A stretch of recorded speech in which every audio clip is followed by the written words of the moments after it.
To confirm, the meeting is now live, Chairman.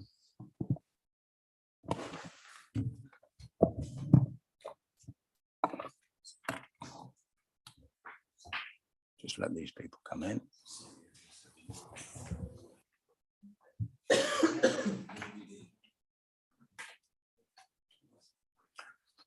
Good evening, everyone, and welcome to this meeting of the Western Area Planning Committee, especially those members of the public who are watching this streaming online. I'm Councillor Clive Hooker, Chairman of this committee. The members of the committee sitting this evening are Councillors Adrian Abbs, Phil Barnett, Jeff Cant, Caroline Culver, Dennis Bennyworth, Claire Rolls, Tony Vickers, our Vice Chairman, and Howard Wollaston. The officers attending and advising the meeting this evening are Simon Till, our Principal Planning Officer, Matthew Shepherd, Cheyenne Kirby, Paul Goddard.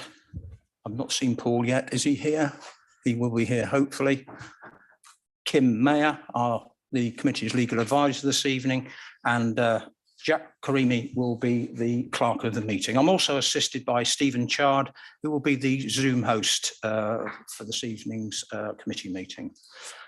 Before we start the meeting, I'd like to explain for the benefit of those watching that it is being held both via Zoom and with councillors present here in the council chamber. The meeting is also being live streamed on YouTube, so the public are able to follow the proceedings. Can I ask that everyone present in the meeting to make sure they switch on their microphones when they speak and to speak directly into them and to switch them off when finished. Can everyone please put their mobile phones on silent and turn the sound off on your laptops. Regarding our safety this evening, if we hear the fire alarm, we must leave the building immediately. Please leave via the safe emergency exit route, which will be shown to us by the trained officers present. Please follow any instructions given by those officers. The assembly point is the Dolphin car park just over the road from here. If the lockdown alarm sounds, we will remain seated and await instructions from the officers. I will then adjourn the meeting until such time as it is safe to proceed. To be consistent with our council meetings, I'd like to remind members that we are subject to the council's code of conduct, which requires us to uphold certain standards. These being respectful to each other and to officers and members of the public present.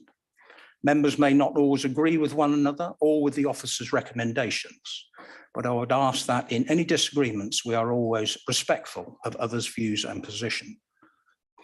I would ask that we are mindful that officers are required to act professionally and impartially at all times in determining applications and providing advice to this committee, and that they are expected to conduct themselves in a manner which preserves this position of impartiality in all they say and do.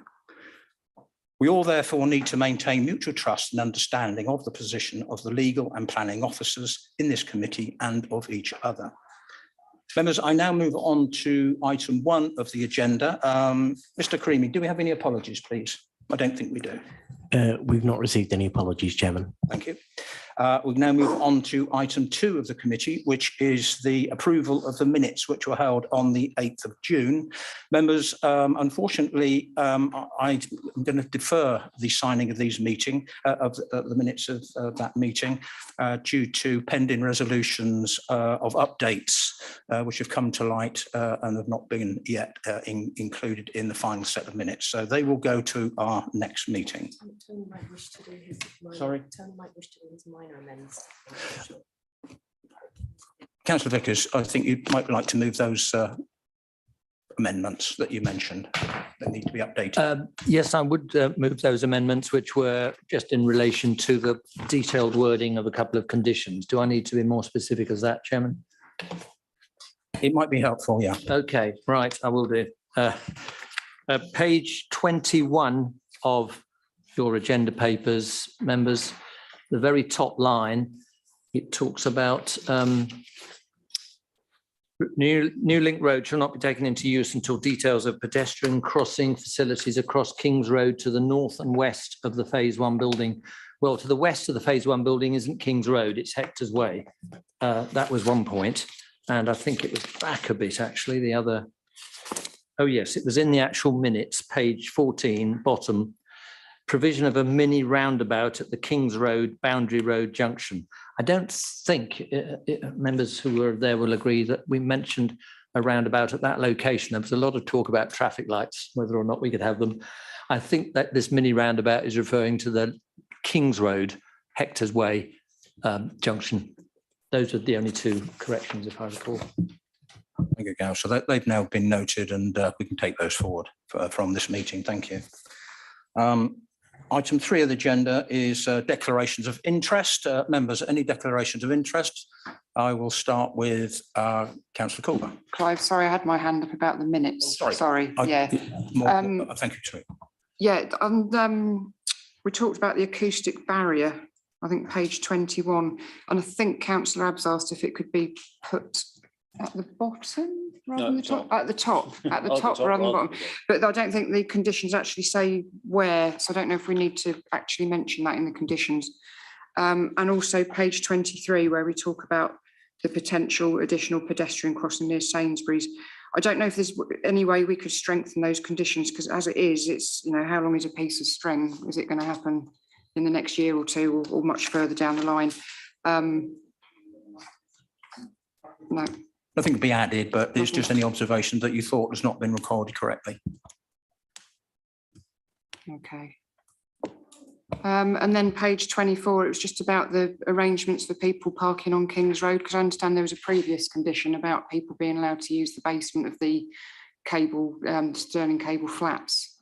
I just don't know, do we need to cross-reference that to make sure that this new condition doesn't supersede the previous one? Because my understanding from councillors in that ward is that there's been a long-standing agreement. I'll ask Mr. That should have been resolved, yeah. Thank you.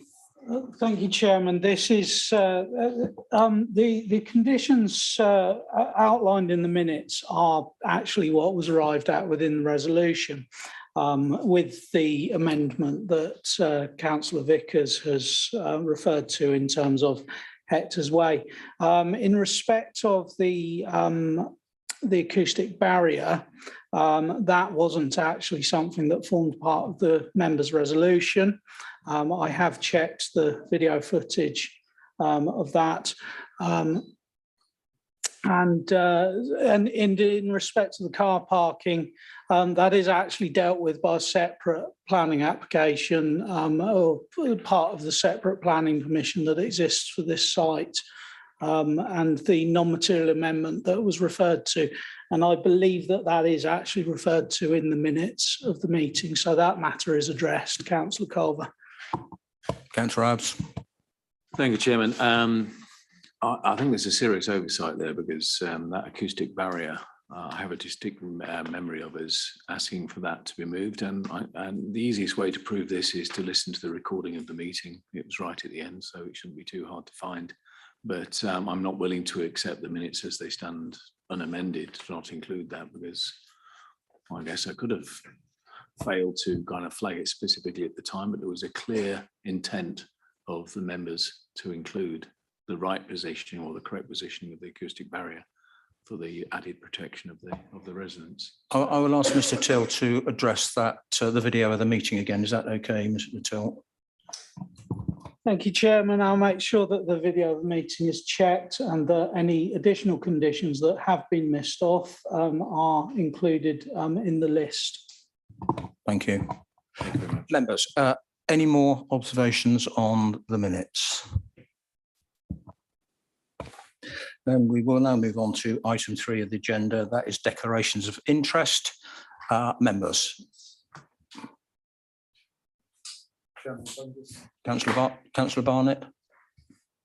Sorry, I've seemed to have lost the meetings. Well, coming back on.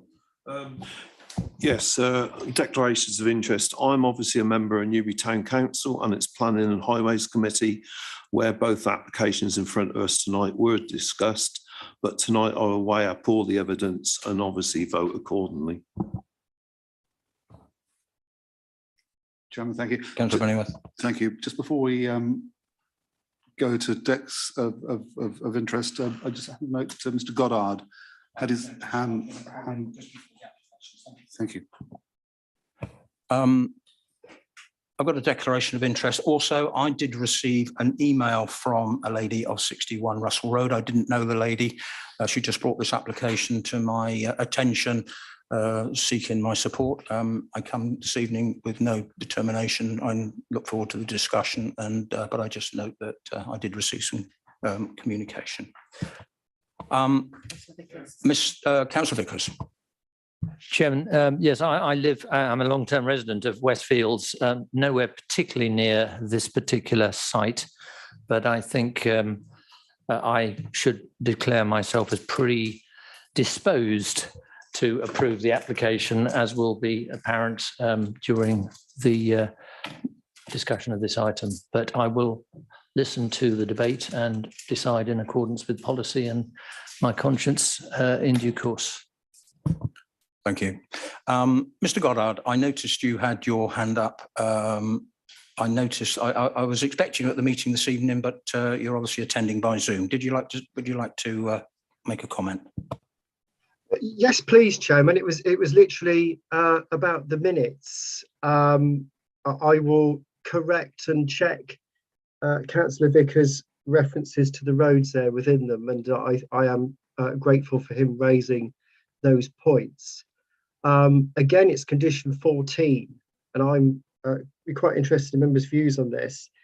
The new road shall not be taken into use until details of pedestrian crossing facilities in said locations have been submitted. I would suggest that is too late. Those details need to be submitted a lot sooner, so then said crossings can then be built and provided with the rest of the road. But would be interested in members' views on that going forward. That was it, Chairman. Thank you, but not this evening.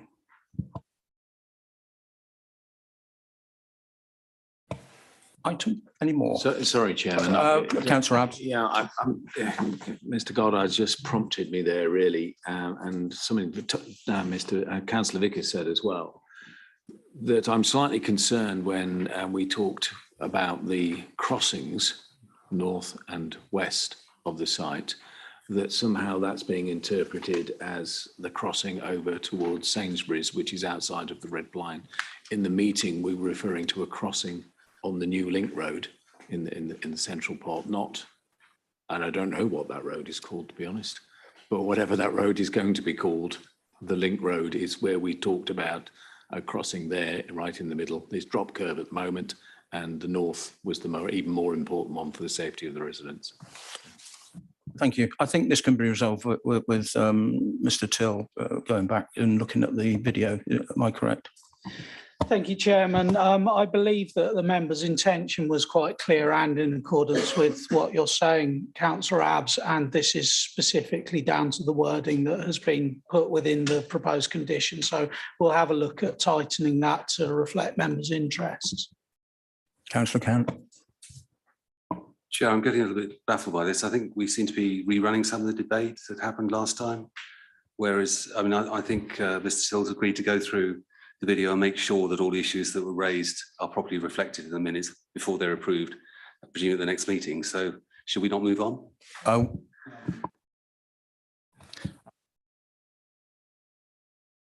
Microphone's off. Item 4 of the agenda is the planning applications. We have 2 applications to consider this evening. The first one is application 22/00648, which is 61 Russell Road in Newbury.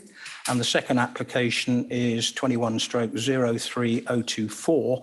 This is the former Newbury Magistrates Court in number 20 Mill Lane in Newbury. For the benefit of those attending in person or watching online, unfamiliar with the meeting's format, I will now briefly outline the process for each application before the committee this evening.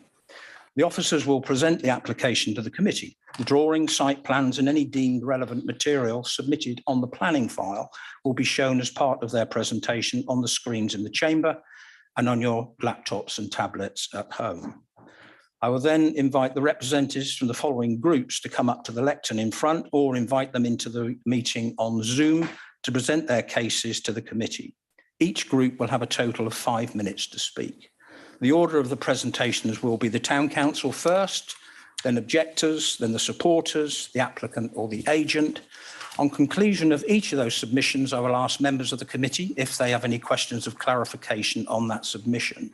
Members of the committee will not be permitted to introduce new material in their questioning. I will then invite the ward member to speak. They will also have 5 minutes to present their case. Committee members may then, on conclusion of that presentation, ask questions of clarification. The committee members will then have the opportunity to ask questions of clarification of the officer's presentation. The committee will then debate the application and vote on the decision. I hope that's quite clear. So the first application before the committee this evening is application 22/00/648. This is 61 Russell Road. This is for the demolition of the existing dwelling and erection of 4 new dwellings. And I believe, Mr. Till, this has come to committee due to ward members calling, and I will ask Ms. Kirby to present this application. Ms. Kirby, thank you.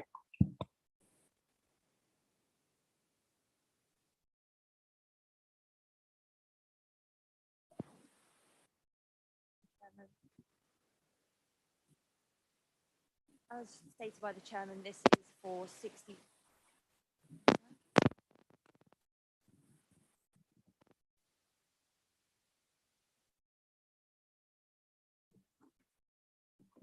Thank you, Chairman. As stated, this application is for 61 Russell Road for demolition of the existing dwelling and erection of 4 new dwellings. As you can see on the screen, we have the location plan here. This application is a resubmission previously of application 21-02-424 full D, which was refused over development due to garden amenity and parking concerns.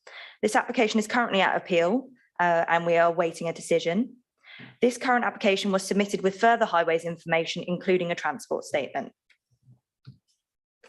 The main concern in regards to this application was the 3 of the proposed dwellings would have a garden amenity space of around 30 square meters, which is well below the garden amenity standards set out in the SPD.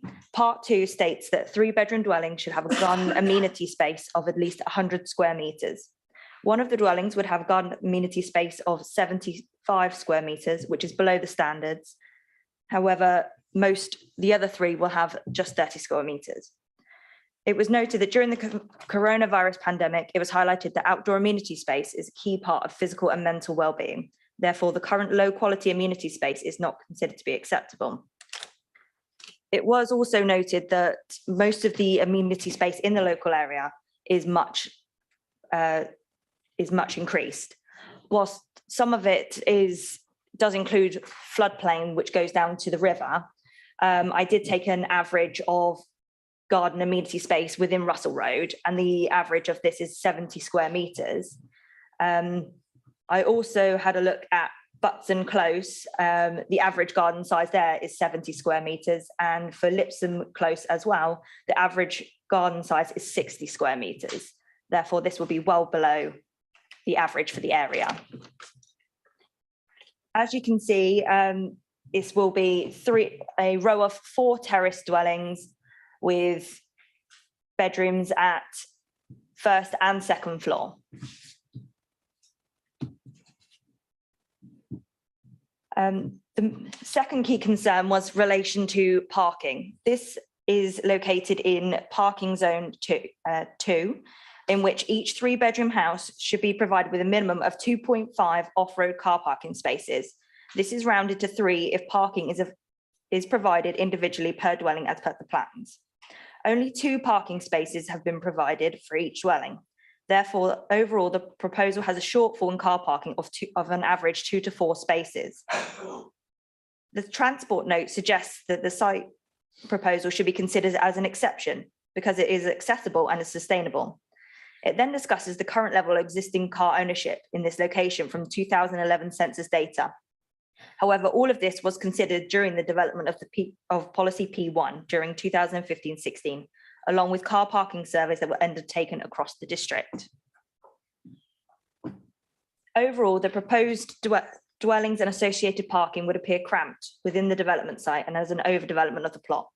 The inadequate number of parking spaces have been provided, leading to an objection from the highways officer due to lack of of this parking, with majority of residents having to park on the road. The 2 additional off-road parking spaces would lead to further loss of amenity, which is already a concern as it's below the set out standards.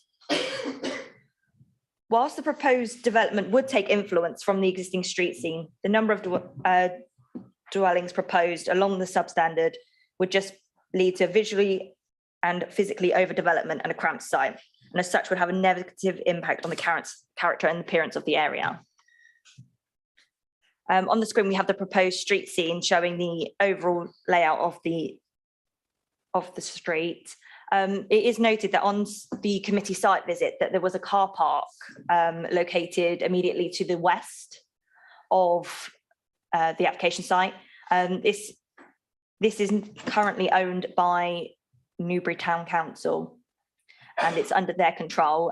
Currently, there's no parking restrictions for that car park, and immediately behind is resident parking for Dyson Close, which is controlled by Sovereign. As you can see from the photos, this is the view looking northwest from Russell Road, and this is the view looking northeast from Russell Road. This is the view looking south from Dyson Close. To the rear will be at second floor in the roof will be dormers where the 3rd bedroom will be located. The view looking southeast from Dyson Close, in which the existing access will be used for the proposed parking. And this is the view looking east and west along Russell Road. This also shows that the area is renowned for on-street parking. Thank you, Chairman.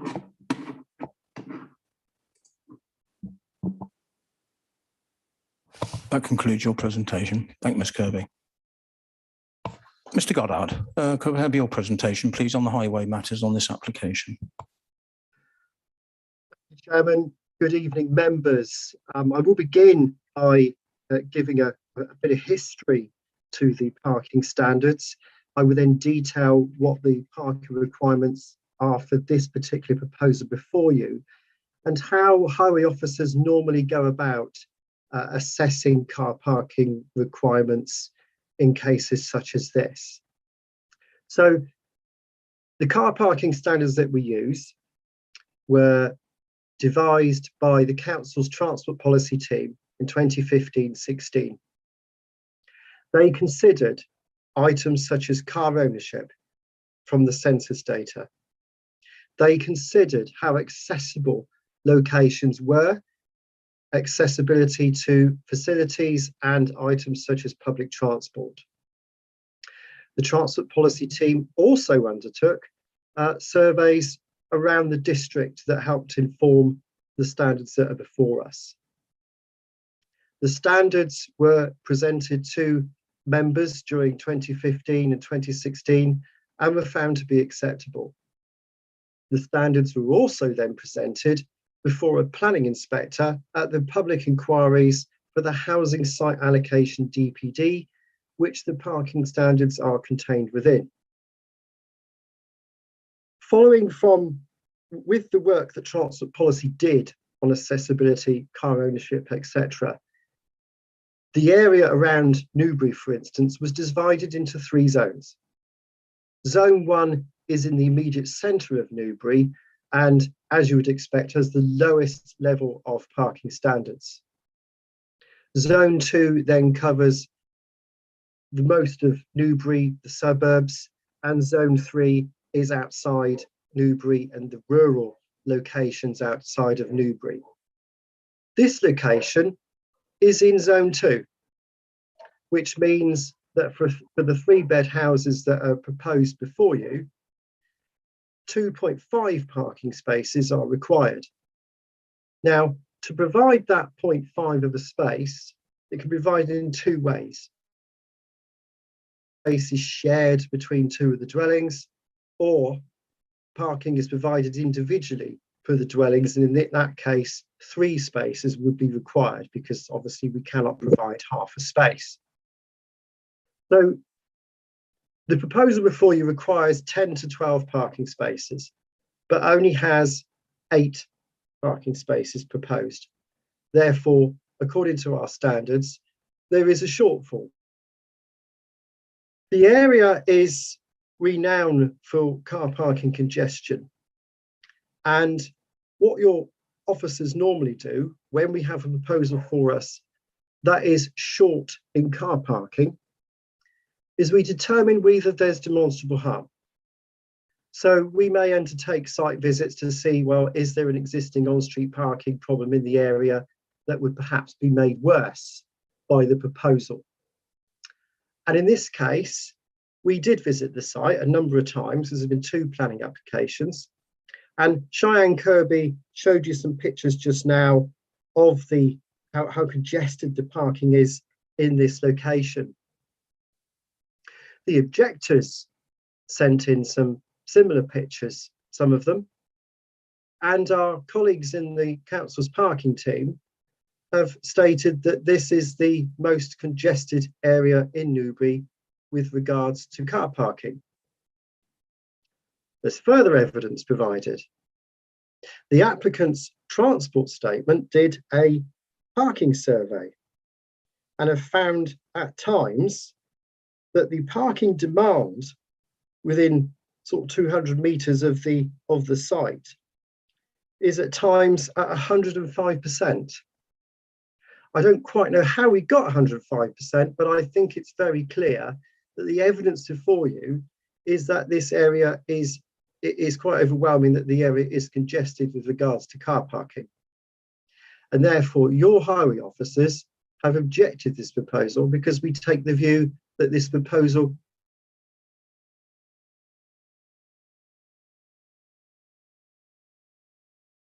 council's parking standards. If we don't object to the parking standards here, if we don't object to a proposal that doesn't comply with parking standards here, then where do we object? So therefore, the highway officer's recommendation is to refuse this planning application on lack of parking grounds. Thank you. Thank you, Mr. Goddard. Members, we now come to the presentations by the attendees this evening, and I'd like to invite up Councillor Nigel Foote from Newbury Town Council. Councillor Foote. Welcome. Nice to see you again. You know the format. You have 5 minutes. I'll give you some notification after you've been going for 4 if you need it, and then I'll just say in conclusion in the last 10 seconds. Is that okay? Yes, that's fine. Thank you. Thank you. When you're ready. Okay. Well, good evening, ladies and gentlemen. Yes, when this application came before the Planning and Highways Committee of Newbury Town Council, we resolved no objection to the application. The general feeling was that we felt that the design of the houses was in keeping with the design of the Russell Road properties that already exist. Obviously, there is an issue with car parking, and it was interesting looking through the papers that the transport note on behalf of the applicant was the only note that mentioned car club usage. And I do believe this council, as well as Newbury Town Council, have declared a climate emergency.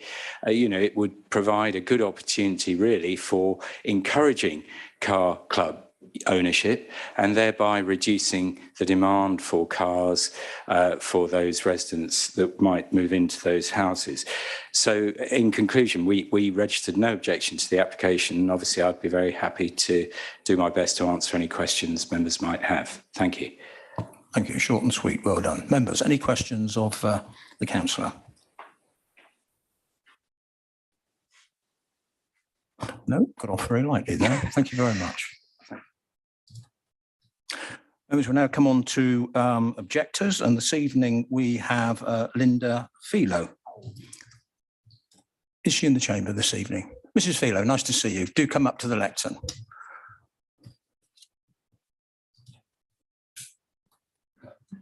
You've just heard the time regime. I'll give you a call at 4 minutes if you need it, and then in conclusion with 10 seconds. So when you compose yourself and you're ready to go, I'll start the clock.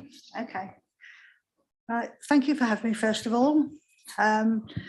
It should be noted that Dyson Close is a small cul-de-sac of an over 55 complex housing a substantial number of elderly and disabled residents.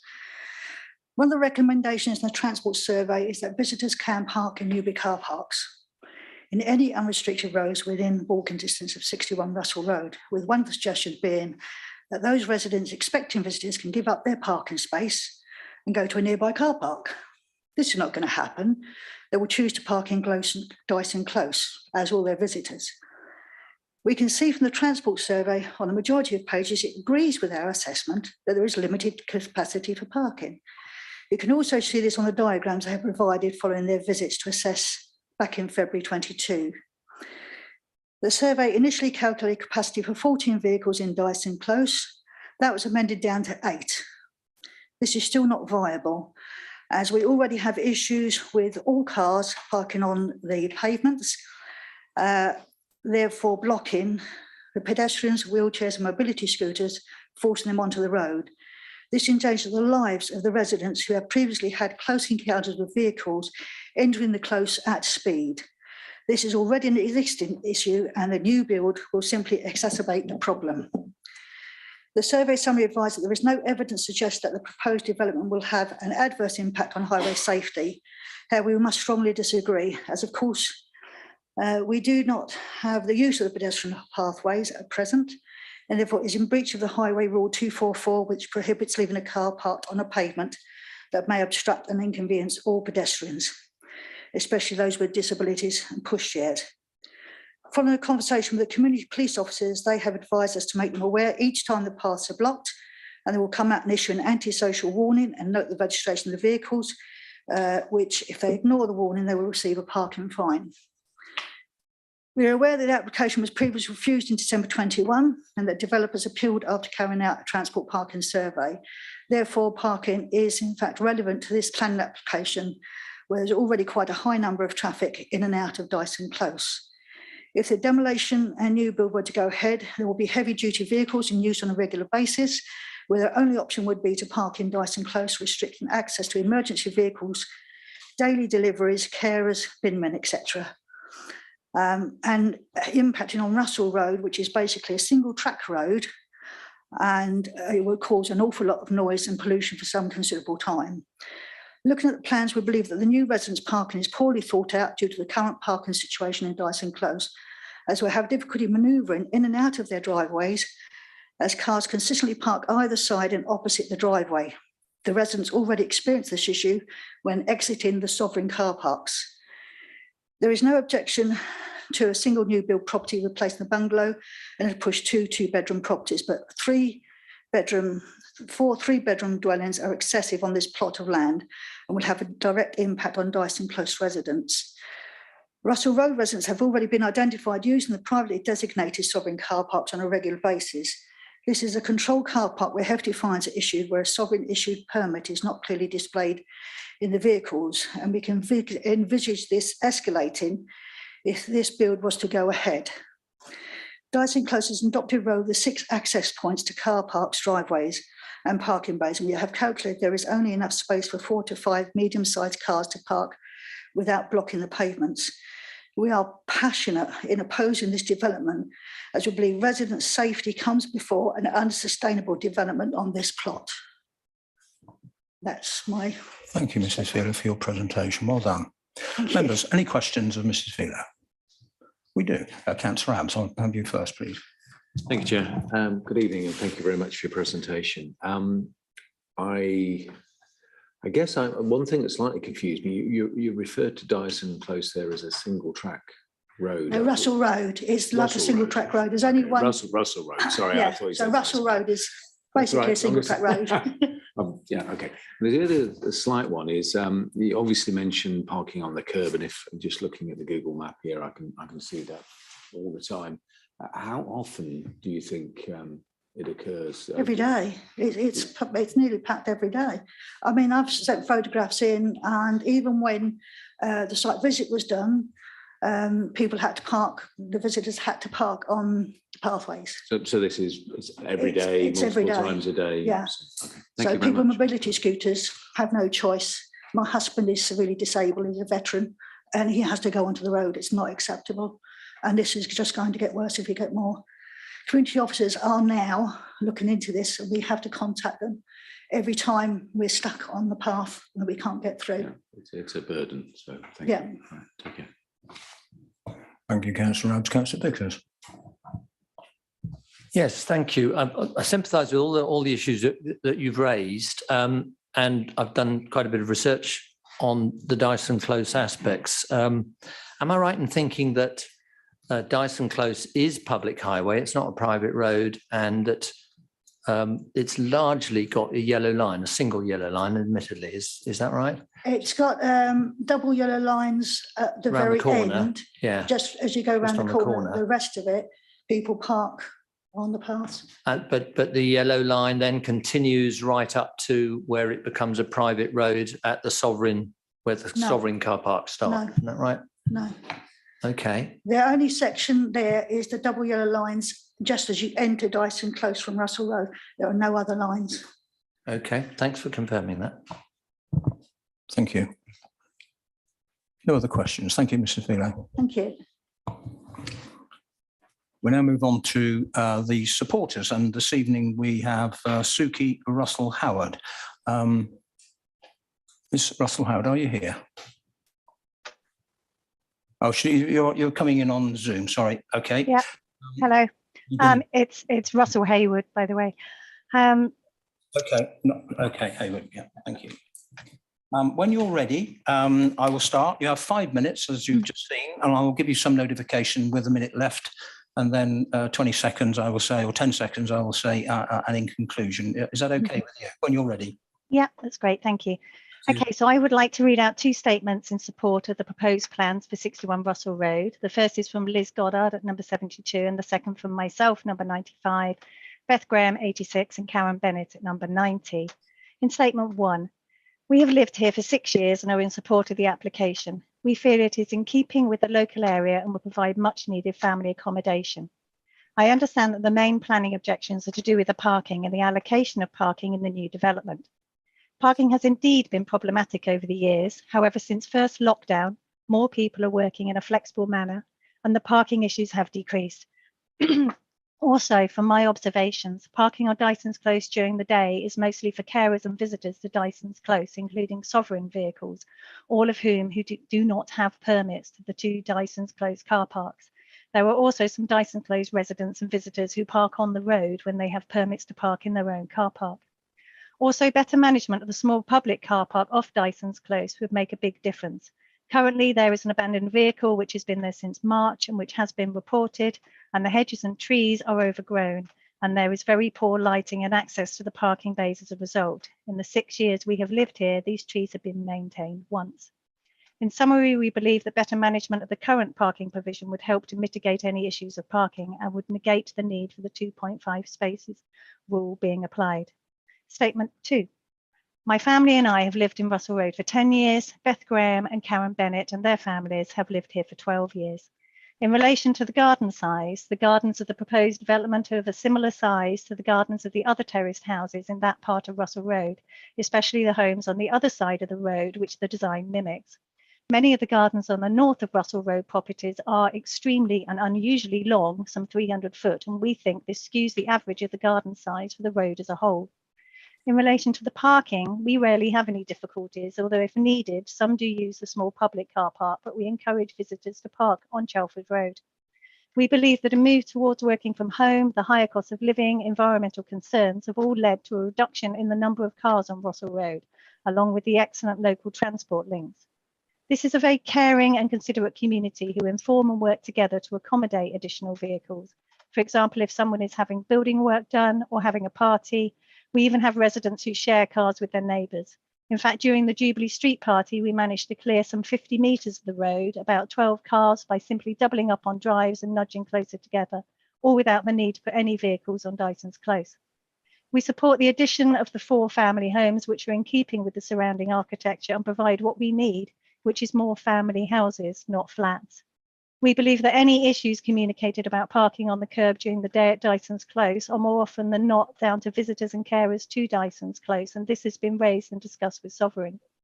I hope that we can work together with the council, with Sovereign and the residents of Dyson's Close, most importantly, to find solutions to any parking issues by better use of the existing car parks and freeing up spaces in Dyson's car parks for carers and trades to visit. And therefore, I don't see this as a reason to object the development of these homes. The real reason, as far as I can see, is the number of car spaces needed by the residents of these homes in this area, and whether the legislated 2.53 spaces per new house is necessary or whether the 2 spaces proposed are perfectly adequate. To that end, we also undertook a survey of our neighbours on the road to determine what the average number of vehicles per residence is. For numbers 85 to 115, the average is 1.19 cars per house, with one of these having their own driveway. On the other side of the road, for numbers 68 to 110, the average is 1.33 cars per house, with 11 of these having off-street parking for at least 1 car. These figures show that not only do we sit below the planned development 2 parking spaces, but also below the average for the road at 1.4, as shown in the independent report. In conclusion, we fully support the development and the proposed 2 parking spaces per dwelling, and believe that the issues in Dyson's Close could be alleviated by better management of the existing car parks, including the addition of clear signs and parking bays, as well as the much needed double yellow lines on one side of Dyson's Close to keep the pavement free for pedestrians and wheelchair access. Thank you. Thank you, Mrs. Russell Hayward. Members, any questions of that presentation, please? We do. Councillor Abbs, thank you. Yeah, thank you very much for your presentation. I guess the one thing, putting the parking aside for the moment, you mentioned about many more people working from home, etc.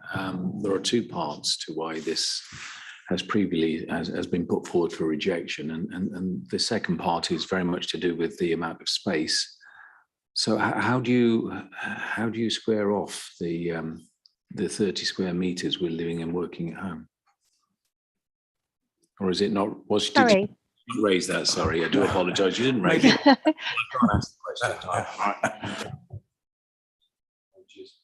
Any more questions? No. Thank you, Mrs. Russell Hayward. No more questions. Members, we now move on to the applicant who's with us this evening. That's Mr. Stuart Bartlett from Bartlett Property Development. Mr. Bartlett, good evening, sir. Good evening. I think you know the format. Yes. When you're ready, just let me get myself organised here, and then you're away. 5 minutes. Thank you. Thank you, Chairman. 61 Russell Road belonged to my grandfather for over 50 years. I visited the property many times, and it was important to my grandfather and me that the development added something to the community and is supported by the residents. I've discussed the project at length with the neighbours on Russell Road prior to submission, and I understand most neighbours seemed happy with what I was proposing. I did a leaflet drop and arranged a site visit for whoever wanted to attend to discuss the development at length before I submitted the application. I'm aware of the concerns of the residents in Dyson Close regarding the construction of the development, and I can guarantee the construction of the development does not pose any threat to their safety, ability to navigate the streets, as this concern can all be covered off in a planning condition with a submission of a construction management plan. There are 2 main concerns raised from the planning officer: the amount of parking per plot and the size of the rear gardens. I'm aware the parking policy P1 establishes the site lies within zone 2, where a minimum of 2.5 parking spaces per 3-bedroom house are required, and that the highways officer is saying that figure needs to be rounded up to 3 spaces as the parking is being provided individually per dwelling. I'm also aware there is not much spare capacity on the parking on Russell Road itself.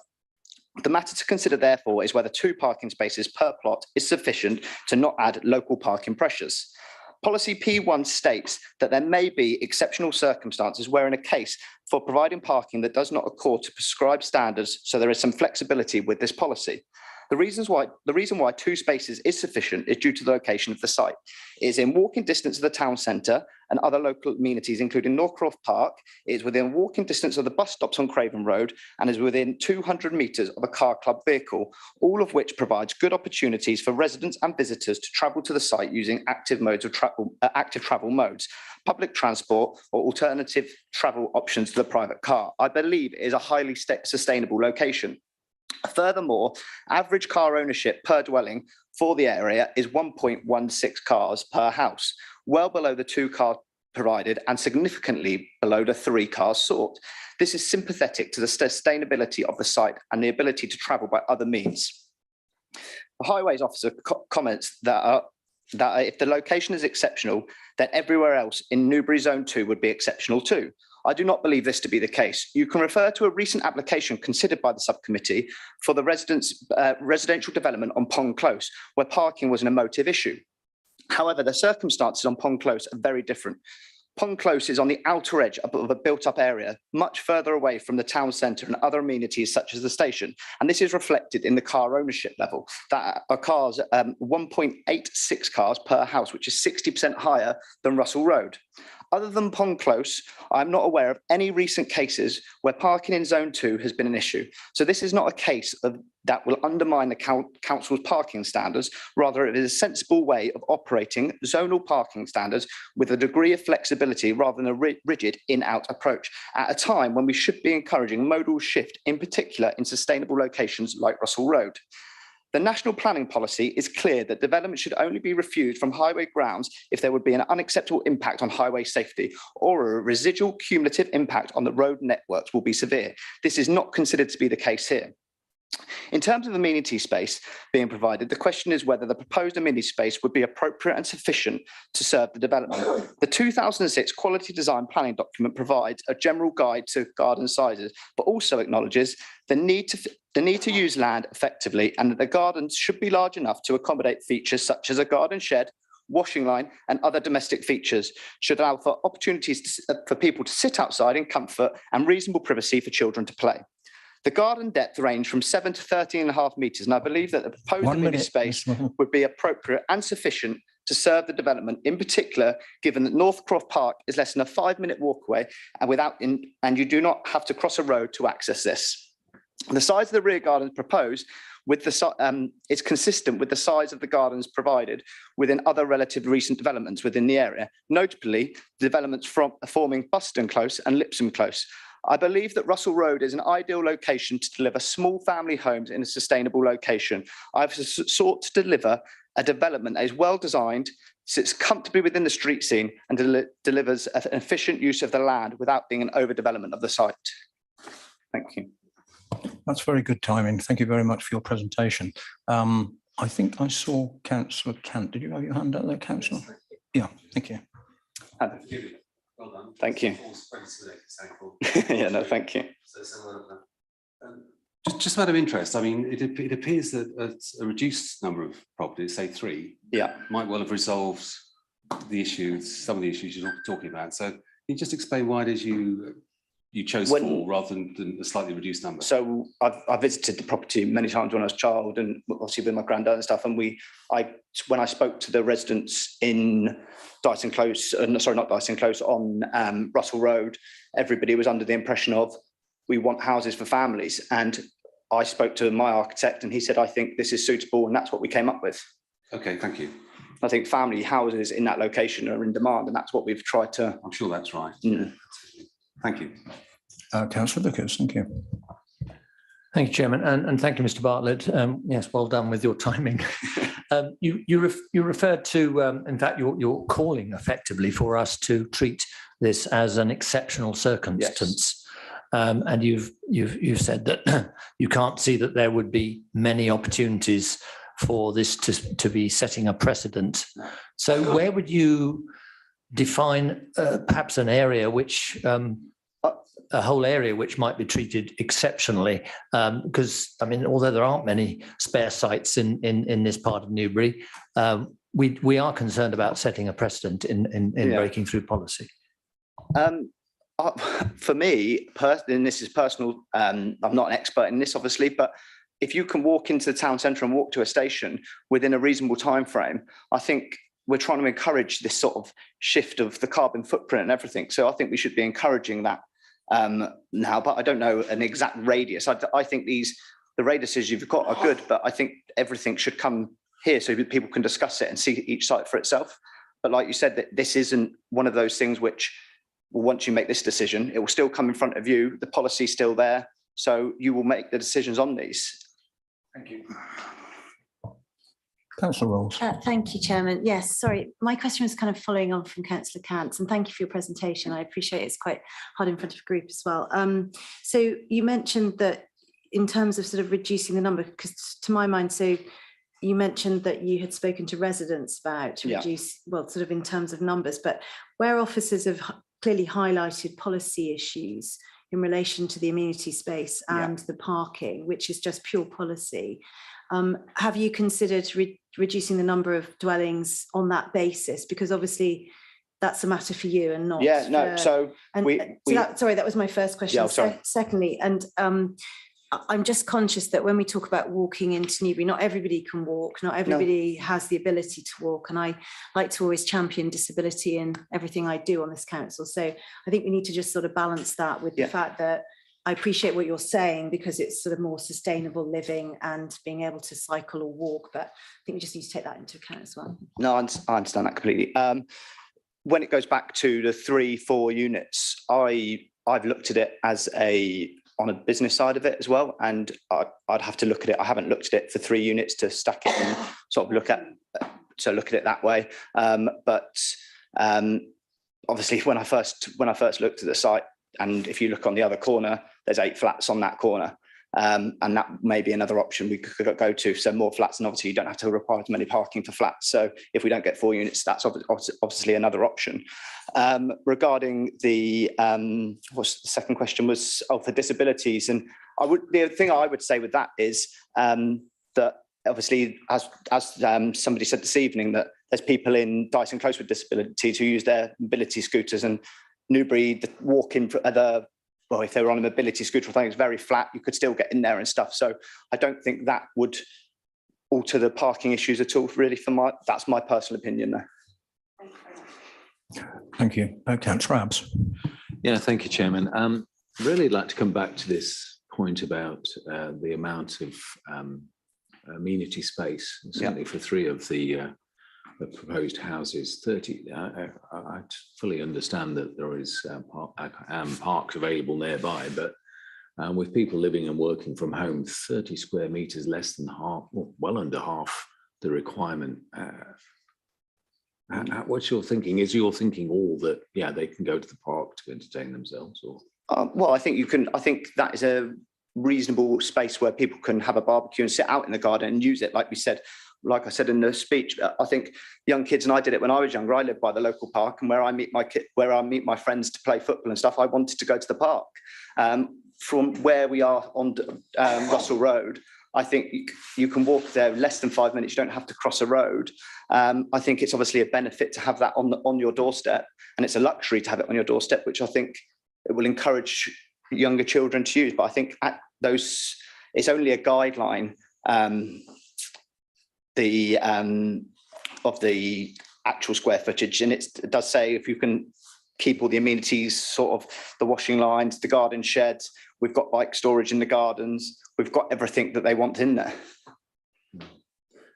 Okay, thank you. The last, I'd say that looking at the layout, you basically, 4 of the car parking spaces are essentially blocked by the other 4.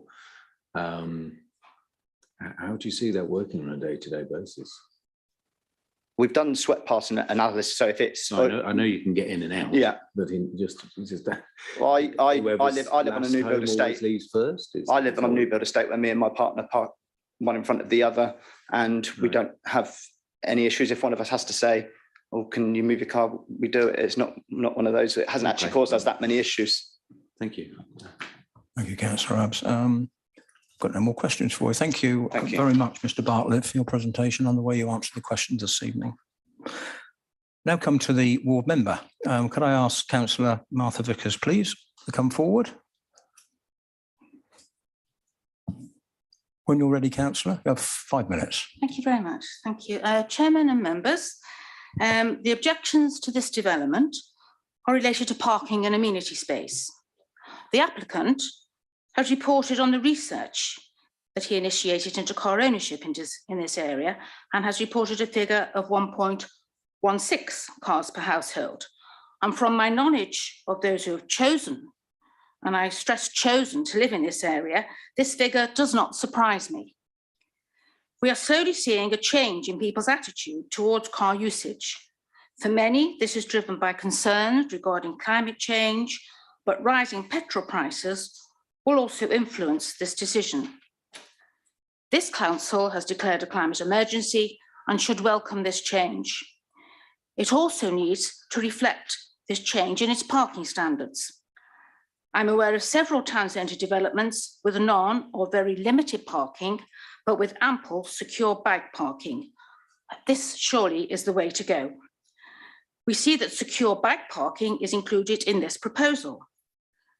I would also like to see this council promoting the local car club, which has also already been mentioned by Councillor Foote, the local car club, which can reduce the need for car ownership. This also is something that we need to be looking for in the future. The concerns of residents regarding parking, particularly in the vicinity of Dyson's Close, is an ongoing concern. I have offered to assist them in trying to improve the situation as regards safety. I fully support the issues raised by the supporters. They feel strongly as I do that we need more family homes in the town centre. We have more than enough flats. They are aware that if this application is refused, a future proposal might be for flats, as the parking standards are lower. Aesthetically, this development is in keeping with the surrounding area, which is predominantly terrace housing. Lack of amenity space is mentioned as a concern in the papers. It should be noted that many of the newer houses in the area have very small gardens. This is acceptable to many families who don't have the time or inclination to maintain a large garden. And as regards space for older children to play and green spaces to relax in, there is nearby Northcroft and Goldwell Parks, as already been mentioned, with an easy, pleasant access via the canal towpath. And it's worth noting here that the residents of Dyson's Close have direct access onto the canal towpath as an alternative way of accessing the town centre. Some improvement to the surface might make this a pleasanter route. I have asked for investment into improving the towpath from the Monkey Bridge to West Mills and received an agreement regarding this. If this application was approved, maybe there could be a developer contribution towards improving the path from the rear of Dyson's Close to the Monkey Bridge, thus making a very pleasant path, easy path into town. Please give the applicant your support. Thank you. Thank you, Councillor Vickers. Any questions of the councillor? No questions. Thank you very much. Members, that concludes the presentations from the attenders and our ward members. So it's now your opportunity to ask any questions you might have of clarity from Ms Kirby or Mr Goddard. Thank you. Councillor Vickers. You might just ask who you're going to direct that question to. One to each of them, if I may, Chairman, at this stage anyway. Cheyenne Kirby, you referred to the COVID period and how exercise was important. But surely you would agree that exercise didn't have to be and doesn't have to be taken in one's own garden. If you've got a delightful area within reach, like the residents of Russell Road and Dyson Close have, that's equally good for exercise. And to Paul, my question is, why doesn't the current policy and the background evidence that you've referred to make any mention of the use of bikes for active travel? It only talks about walking, and yet, most of the residents in this area would automatically turn to their bike if it's not in walking distance, but that doesn't feature in the calculation of parking policy. And I'd like to know why not.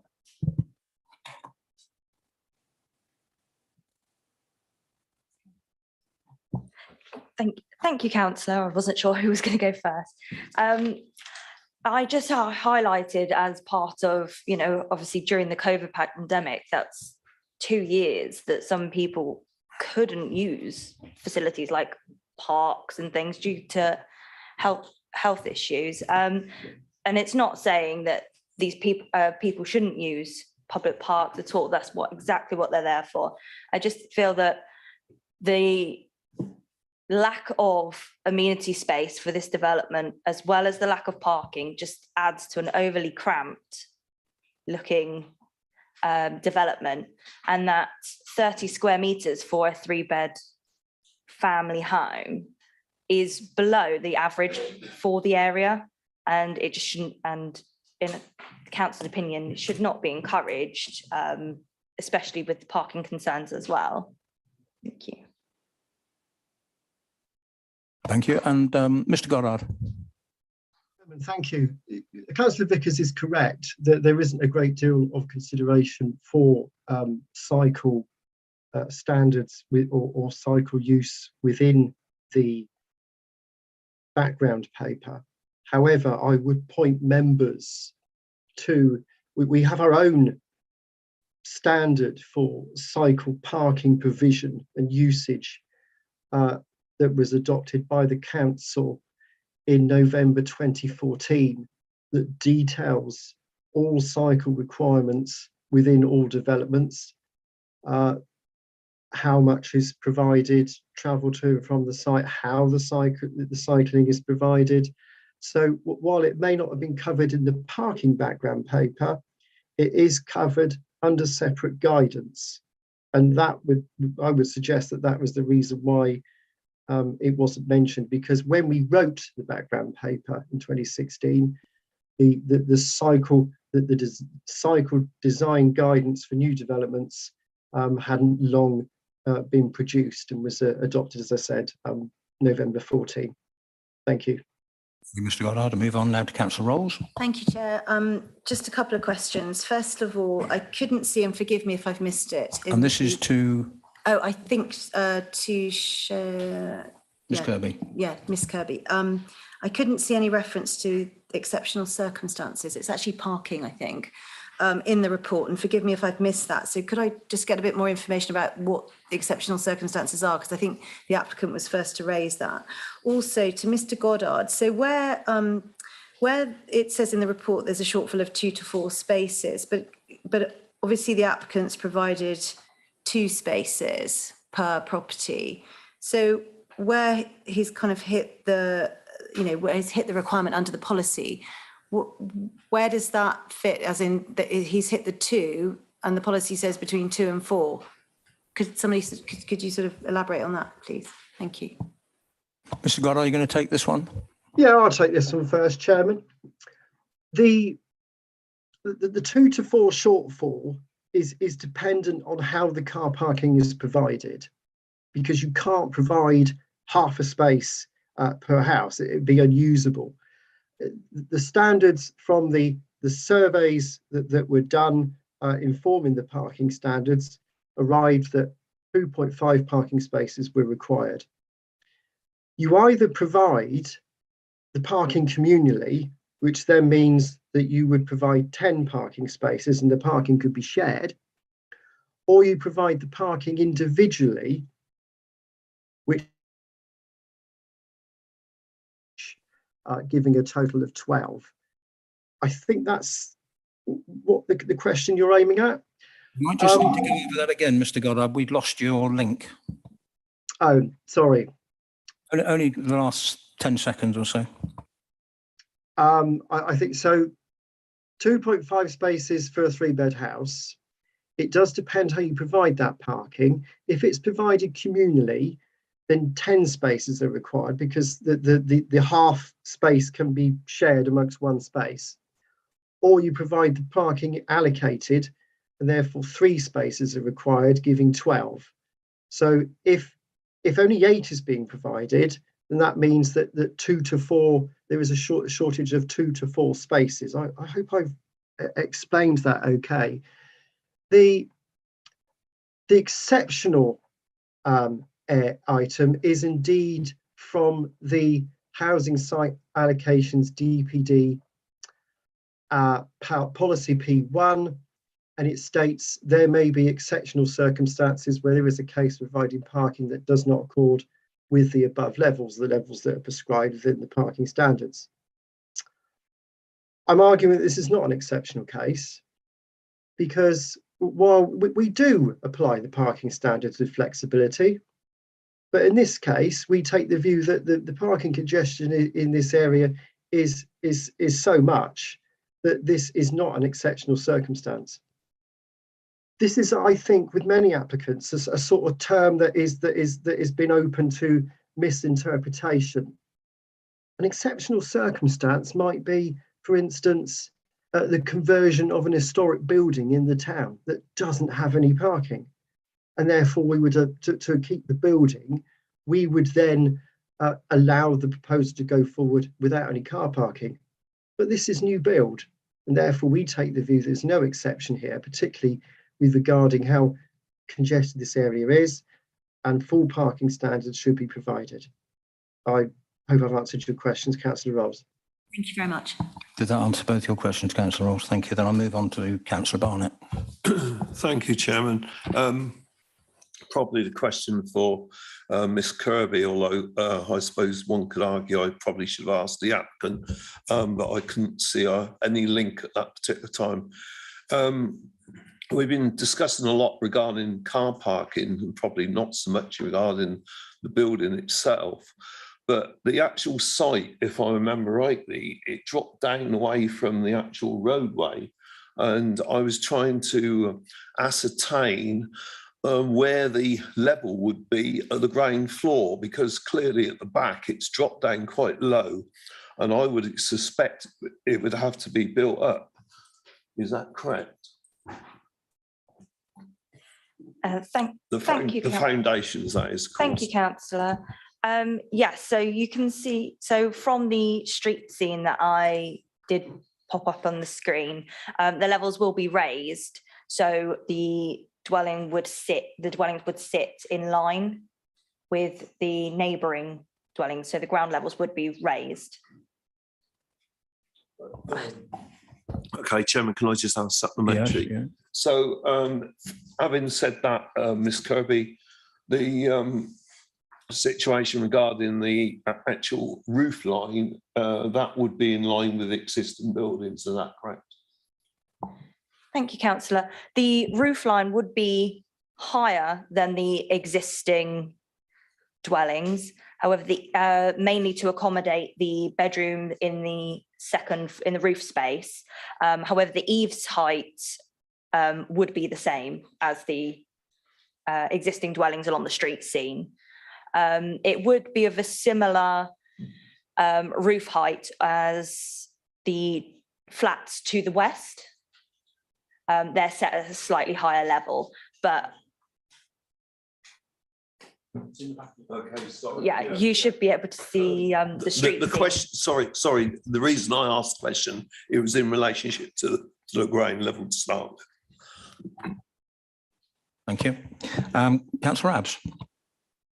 Thank you very much, Chairman. I'm not entirely sure which officer, or whether it be the legal officer that needs to answer this, but we know that there is the previous application is at appeal at this point. I haven't heard when that's likely to be ruled on.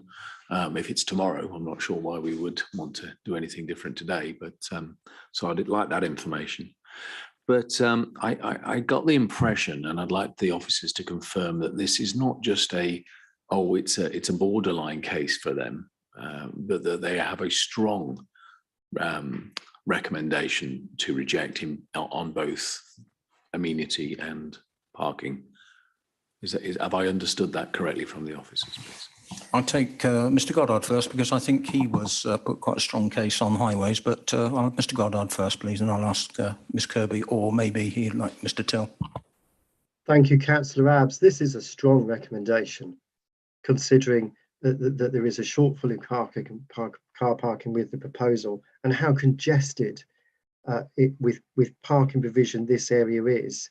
And we heard from the objectors the difficulty that they experience. And I take the view that if we don't object to a shortfall in parking here, then where do we object? In anywhere else in zone 2? Hope that answers your question. Thank you. Ms Kirby, would you like to answer this, or would you like to delegate this to Mr Till? You delegate to Mr Till, thank you. Thank you, Chairman. I'm satisfied that having reviewed this recommendation, we're not making an on-balance recommendation here. We have a clear issue in terms of parking and amenity space standard that officers don't feel is addressed sufficiently within the proposed works. We consider that these issues of parking and amenity space are typically indicative of overdevelopment, and indeed in this case, while I can't redesign schemes on the fly for applicants, it would seem to me that too many dwellings are proposed, and that's quite a simple answer for being able to accommodate more parking and more amenity space onto the site. We're not of the view in the planning balance that the merits of delivering three additional houses in this dwelling, in this location, I should say, are sufficient to overcome those reasons for refusal. And consequently, we feel that those are robust, and we do intend to defend those reasons for refusal at appeal, subject to the members' resolution on the application tonight as well, because if members did resolve to approve this application, then clearly that would be something that we would then have to take a steer from members as to whether we should continue to defend the reasons for refusal on the appeal application. May I ask a supplementary while You you're may. in the middle of what you're saying there, because you're saying strong to the point of taking this to district planning? Thank you, Chairman. Councillor Abbs. I think that would be very much on the basis of what members came out in the debate with.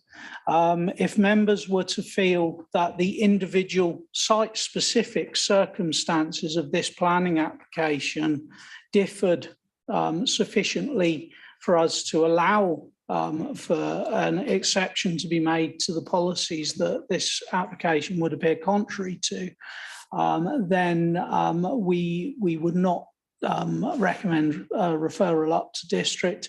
If the debate didn't yield that there were site-specific circumstances and therefore there was a concern with eroding the general policy standards, then officers may recommend that the application was referred up to district. Okay. Do we have an answer on where the appeal scenario is at the moment? How far away are we? Did it go in ages ago? Where are we with it? Mr. Till. Chairman, the appeal was validated by PINS on the 3rd of April 2022. We have received statements from the appellant, which is typical to the appeal process. I'm just looking to see if there is an actual start date within the appeal. It doesn't appear that there is at present. So there is a while left before the submission of the council statement in respect to this matter, and then the actual consideration of the appeal. And it appears that it will be a written representations appeal procedure, which means that we won't get a confirmation of the actual date. It will be a rough timetable. Okay, thank you. That's great. Thank you. Councillor Benninger. Thank you very much, Chairman. Two questions, if I may. First of those to Mr. Till. Just picking up on something you've touched on there.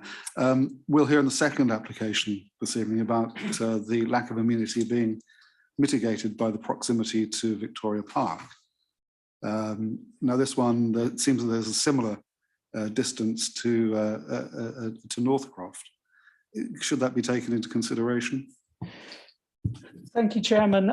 This is slightly difficult territory for me because although these are two applications being considered at the same committee meeting, strictly speaking, it is a case of considering each application on its individual merits. Therein lies the answer, and I will be brief because I don't want to overstep into discussing the second application. that we are talking about the planning balance in both cases and the individual merits of the case, the merits of the particular development proposed.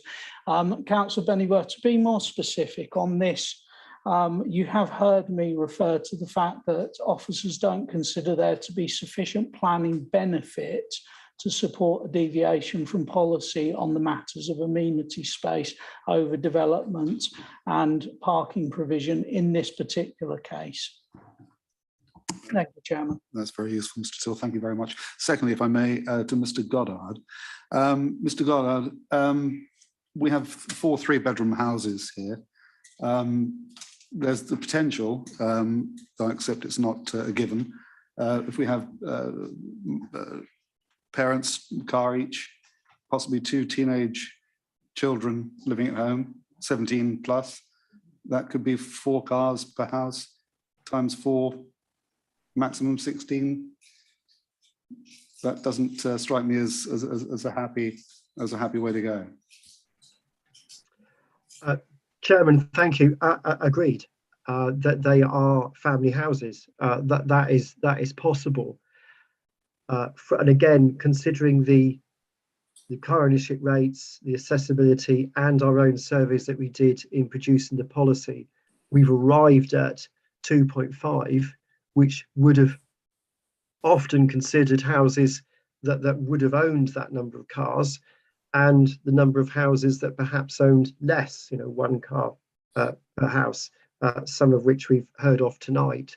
And I think overall within Zone 2, it balances out at 2.5, and therefore that was the standard that is before you. But yes, that scenario is quite possible. Councillor Bennyworth, thank you. Very much. Thank you. I think we can expand this in the debate. Next, I've got Councillor Wollaston. Thank you, Chairman. Can I just ask how far away this is from what would have been Zone 1 rather than 2? It just strikes me as a very central location to Newbury. Ms. Kirby? And if I could just add, and if it were in Zone 1, what would be the parking requirement? Was that Mr. Goddard? Sorry. Chairman, that would be me. Let me just have a look. I'll take a measurement and then I'll look at what the standard is in Zone 1 and come back to you, Councillor Wollaston, if I may, if that's all right. Chairman, I can answer that because I've measured it. It's 150 metres outside. Thank you. You might just check that, Mr. Goddard, please.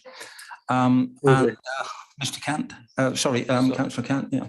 Yeah, thank you, Chair. So I'll protract this. We've had quite a long time on this, but just a very quick question from Paul. Am I not right in saying that there's a residence parking permit system operating in this area? Is that right? I can answer that too, Chairman. It goes right up to Dyson Close, but no further. You will check that as well, Mr. Goddard, if there's an easy question. So if there's an overflow of cars from a particular property, they presumably wouldn't be able to park there because they haven't got a residence permit. Is that not right? Or am I getting confused? I can't hear you. You've gone. Sorry, that would be correct. Yes, they wouldn't be entitled to residence parking permits. So if there were 4 cars per household or 10 cars per household, only 2 could park because if they couldn't get a permit, only 2 could park because that's the only space that's provided for them. Is that right? But they could park in Dyson Close. Right. Okay. Thank you. And you're still looking at the other issue, are you, Mr. Goddard? I am indeed, Chairman. Thank you. We've got no more questions. Councillor Abbs has come back. Yeah, sorry to come back because I remember it was mentioned about, oh, well, if I don't get the houses, I'll build some flats and that's a lot easier. What's the hit if they are? Of course, he didn't specify how many flats, but what's the ratio of It's a bit speculation that I think not really is to be discussed. I don't think. Okay, sure. I don't think the officers could get involved in that sort of discussion. So I'm just waiting for you, Mr. Goddard, to come back on that information, if you would, and then we'll move on to the debate. You've had some help there from Councillor Vickers. Just a confirmation, please. If we can't, we'll move on anyway. Chairman, I'm going to support what Councillor Vickers states. 150, 200 metres. I would settle for that. Okay. The car parking standards in Zone 1 would be 2 parking spaces for a 3-bed house in Zone 1. but this is zone 2, therefore requires 2.5. I hope that helps. Thank you. Members, we've had quite an extensive questioning session. It's now time to open up debate. Who would like to start the debate? Councillor Vickers, well done. You get us started anyway.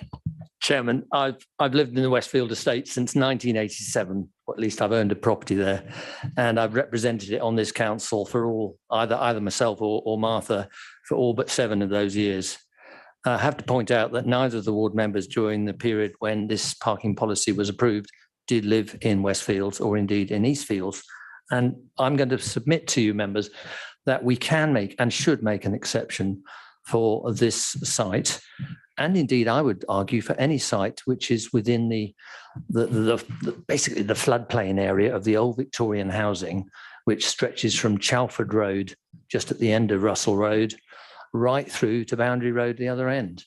There are very, very few sites that could potentially come up for redevelopment that are like this.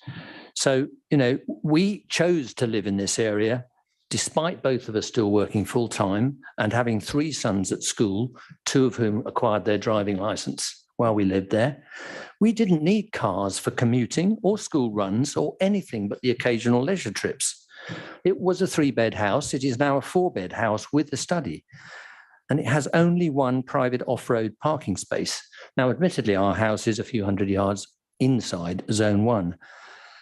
But as we've heard, the site's only 150 metres from the zone 1 boundary. The whole of Westfields, even the part beyond zone 1 in our parking policy, is a highly sustainable site by active travel means, including cycling, in relation to all necessary facilities. It's not comparable with the other town centre zones in our parking policy, given the additional high number of destinations that family members need to reach. They can do all of this safely, conveniently, pleasantly, and saving themselves a lot of money by active travel means, by insisting that areas like this have to comply with the same policy, i.e. zone 2, that properties in my ward in Wash Common, bordering on Hampshire, 2 miles away, have to comply with, I think is ridiculous, especially in this day of a climate emergency. So even access to the countryside is nowhere more than 1 kilometre away from anywhere in Westfield. Most homes in Westfields are houses and not flats. We have very few sites where you can build new family homes in the centre of Newbury. The demographics of the area are very varied. It's a very complex and good community to live in. We look after one another. I think Dyson Close is exceptional, and I understand their issues, and Martha has explained how we could get over them, and also other members have referred to the need for better control of existing parking in Dyson Close. I believe there is a case, as I say, for making all of Westfields an exception, and it wouldn't be a dangerous precedent. And I'm not one to try and break policy. I think we need to look, as the officers have said, at every site on its merits. We always do that. So I think the current application has been greatly strengthened by the survey that the applicant has done, and it's been reinforced, underlined, if you like, by the residents from Russell Road who did their own survey.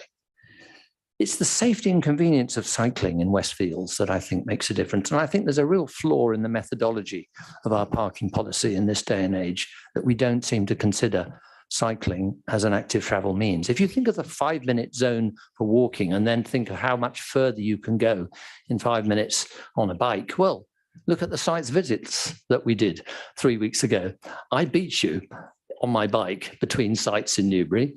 It's quicker and more convenient, and we should be encouraging it, as Martha has said. And note that this survey was based on 2011 census data. That's quite a long time ago, way before we became aware of the climate emergency, although some of us were thinking about these things a long time ago. So I would say it's the same with amenity space.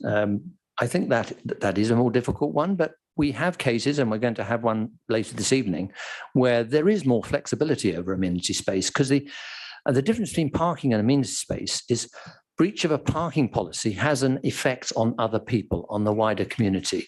Breach of amenity space only affects that particular household. And if they choose to live there, that's their problem and nobody else's. And I think I don't see any risk that all the properties in this development, if we were minded to approve it, would probably sell off plan within a day of being advertised. This is the most highly desirable area in Newbury. You ask people, it's in the St. Bart's catchment area, it's close to all facilities. That's why we were lucky enough to get our property. As for being out of character, I can't understand how anyone can think that, because that was another reason why it was refused last time. The flats opposite Dyson Close, I don't think there are 8 of them, I think there's 6, but there was huge objections to them at the time because they were seen as out of character and because the local residents want more family homes, but they fitted in. As for the objections from Dyson Close residents, something's going to get built there and it's always going to be an inconvenience while it's going on. So I think we get around that. I can't think of a single essential journey that as residents of Westfields or residents of this development, were we to approve it, would need to use a car actually, especially now we're having more working from home. I really think we should approve this as an exception to parking policy. There will be no harm to policy if we make the case in the way I've described. And Chairman, just in closing, this is the 21st century and a climate emergency.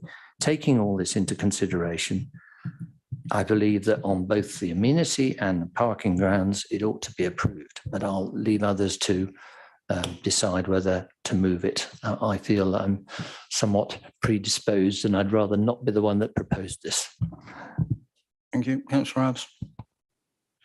Yes, thank you very much, Chair. Very interesting. Thank you, Councillor Vickers. The reason I asked the questions I asked of whether this was an edge case is we're often are asked to decide the more difficult to understand cases. That's why they come to these committees in the first place. The fact that there's an appeal process well underway is another factor that sits in my head. And on that basis, I just cannot.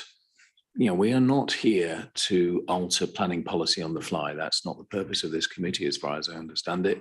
There's plenty of other committees which are around to do that. So when an officer strongly recommends to me that this would break the current policies, Councillor Vickers is absolutely right. If those policies are wrong, then we should take up the baton and go get the policies changed. But at the moment, the policies strongly say that we shouldn't approve this. The whole business of the appeal coming down the road, I kind of worry that we don't pursue something, the precedents it sets, and I don't really, I'm not even looking at the next application we're going to go to later this evening because we're not supposed to actually. We're supposed to determine this one. So I think on balance, given the potential for harm for everybody else, the breaking of policies and everything else, I don't see anything. I hear about active travel and I'm fully supportive of that. My shadow portfolio is the environment, so I'm very keen on making that work. But I don't really see in this application any great effort to make it a net zero home. So, or anything of that nature. So actually on balance, I think, and I'll leave it to you, Chairman, as to whether I would be happy to propose that we accept officer's recommendation and reject this application. I'm quite comfortable with that. Thank you, Councillor Abbs. I do have another 1, 2, 3, 4 people to contribute towards the debate, and I think it's only fair that give them an opportunity to come back on Councillor Vickers and support him, or come back on yourself and support you. So I will take the next in line, which is in fact Councillor Barnett. Oh, sorry, I thought it was Councillor Kant.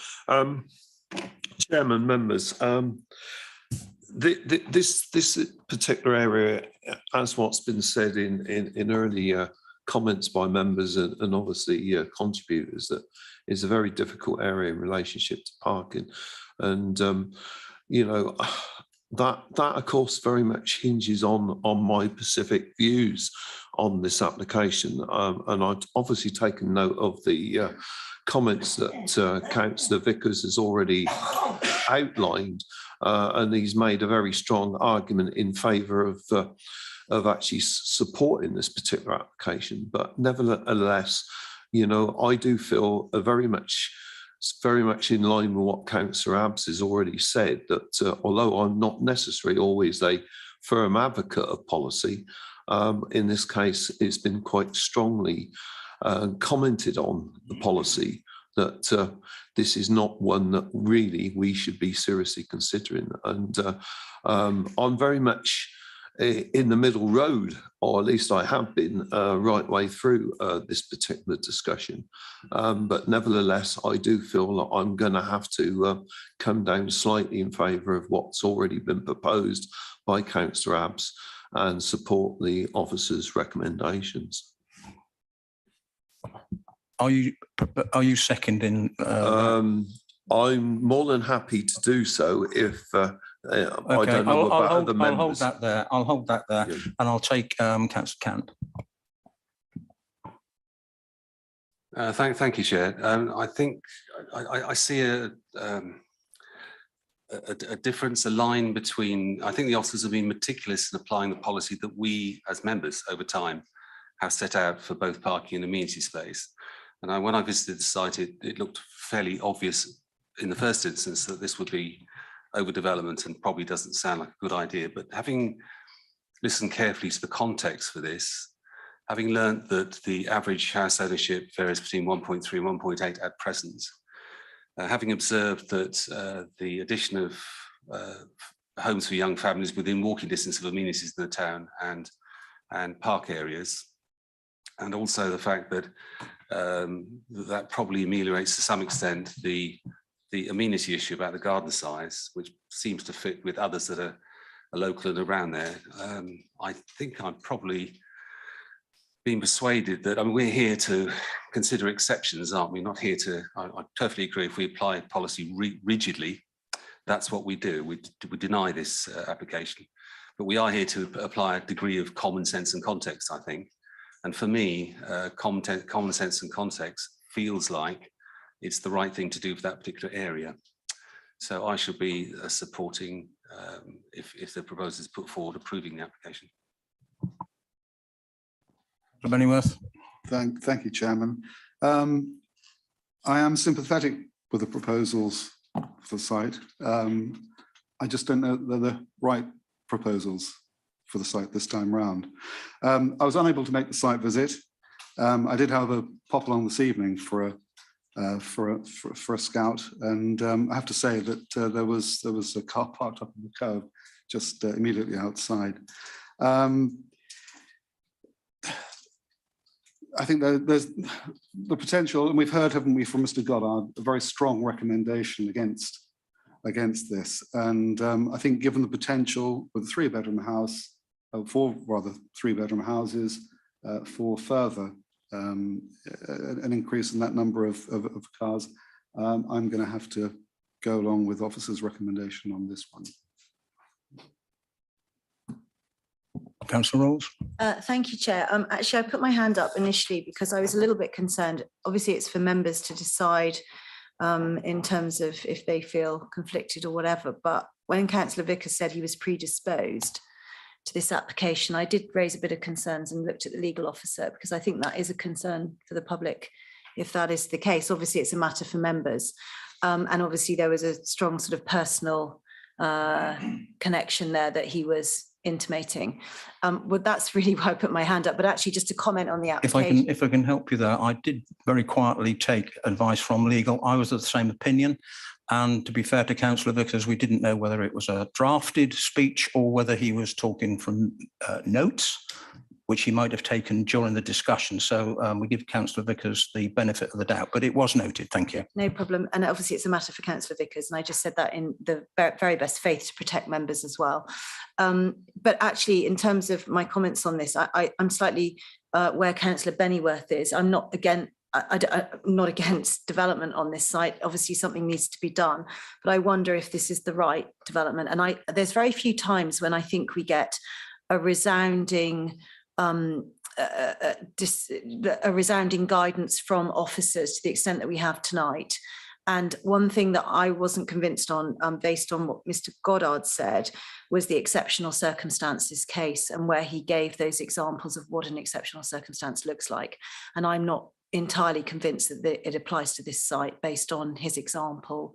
And I don't feel that that came across particularly. So I will be supporting officer's recommendation on this. Thank you. And finally, unless someone else would like to come in, Councillor Wollaston. Thank you, Chairman. I think this is a very finely balanced decision. I personally, I like the design that's been proposed. I think it's in keeping with the area. It's with great reluctance, I think I'm going to have to vote against it purely because of the strength of officers' views, but I think we will take this opportunity to suggest that we might look at, again, at the planning policy in circumstances where we're only 150 metres out of zone 1, where it would have been acceptable. Thank you, Councillor Wollaston. I will now go back to Councillor Barnett. Are you still happy?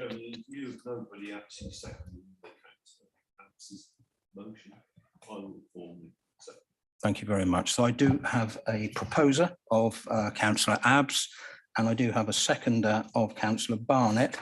And the recommendation will be for Head of Planning and Countryside be authorised to refuse the planning application number 22/00648 at 61 Russell Road for the demolition and erection of 4 buildings. I will now ask Mrs. Mayor, please, would you carry out the vote? If you just raise your hands. Yes, if you could kindly. Those in favour of the officer's recommendation of refusal.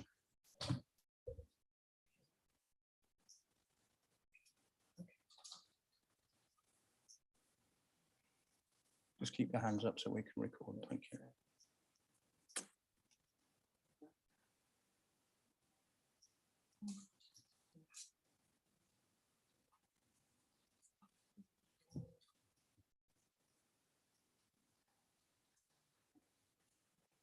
Against? Abstain? Against one. Councillor Vickers, is that against? Abstention, one abstention, one abstention, one against. Thank you very much. Therefore, that application has been refused. Yeah, we'll record that, Councillor Vickers. Thank you. Thank you, Mr. For coming in this evening with your application, and we now move on to the next application, which is the application number 21/03024. That's the former Newbury Magistrates Court and number 20 Mill Lane. This is for the erection of 28 off 1 and 2 bedroom apartments, together with car parking, an ecological enhancement zone, landscaping and associated works. Members, this has come to committee due to more than 10 letters of objection. And this evening, Mr. Matthew Shepherd is going to do the presentation. Mr. Shepherd, when you're ready, sir. Thank you, Chairman.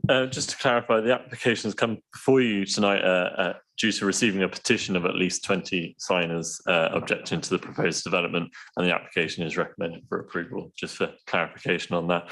The recommendation is for approval subject to planning conditions and a planning obligation, section 106 agreement, or to refuse the planning permission if the section 106 agreement is not completed. I'll share my screen to the presentation rolling.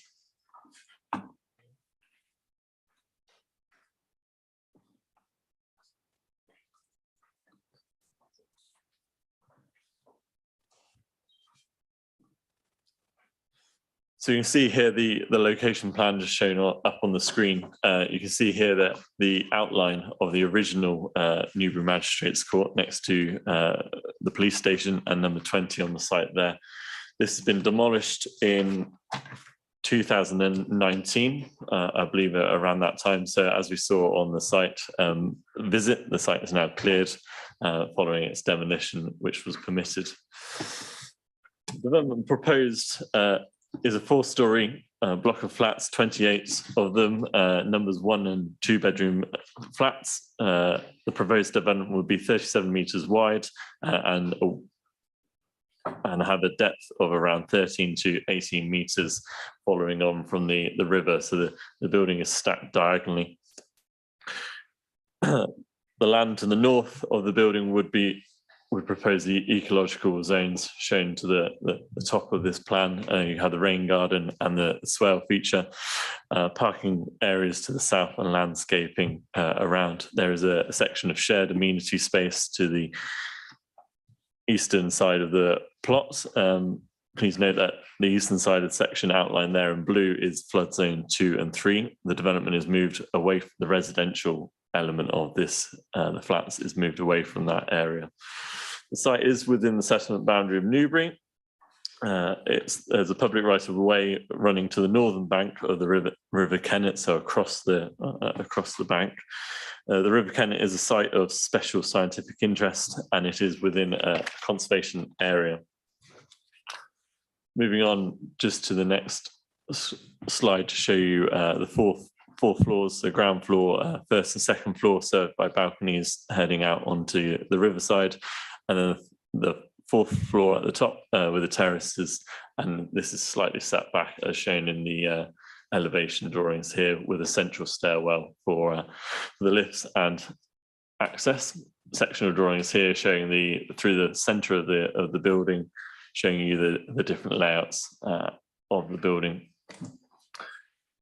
Moving on to the street scene shown here, you can see the relative height of the development compared to the police station, and the comparison of design, or not so much comparison, but differences in the design from the area. Again, further on is a landscaping plan, which is subject to 2 planning conditions. So indicative here, but very much what it subject to if approval is given. There's 2 pre-commencement conditions for the submission of landscaping plans. This is what's been submitted. There's a few tweaks that have been proposed by officers, so it has to go down a planning condition route. Up here, the cycle store plan with its green roof, and the bin store, which is wood clad. So I'll just run through some of the photos from the site visit earlier in the year. So you can see here the view looking east across the site from the police station access. So you can see around about where those white bollards begin is where the site access will be. See the relationship the site has to the police station and the boundary treatments of the site. Again, showing the view looking west along Mill Lane, so you can see the residents of the residential dwellings on Mill Lane, both stacked. Again, noting this view along along Mill Lane, showing the difference of materials in the area and the different shapes and designs of the dwellings. Just showing a little bit more of the relationship between the site, where the parking will be, where it's outlined with fencing, and how that sits in relation to the police station. Again, this shows the boundary treatment to the rear of the site and the River Kennet to the north of that. I thought included a photo from the canal side, so you can see the palisade fence and you can see the canal boats sit. So the site would just be within that gap shown in the site there. I also thought it would be beneficial just to pull up some images of the former Newbury Magistrates Court before it was demolished, just to show that the context, the size of the building, and that relationship it had with Mill Lane further back. In terms of the application, if I return to the block plan.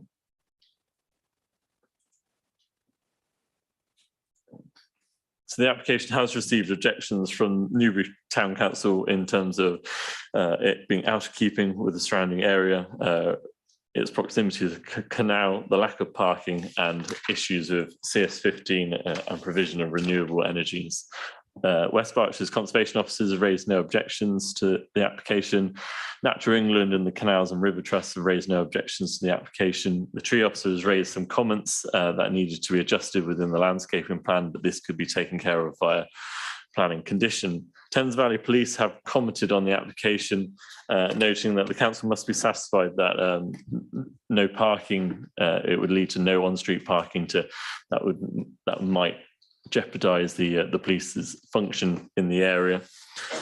Additionally, it must be satisfied that the future amenity of potential residents, their relationship with the police station is preserved, and that there's no adverse impact on either party.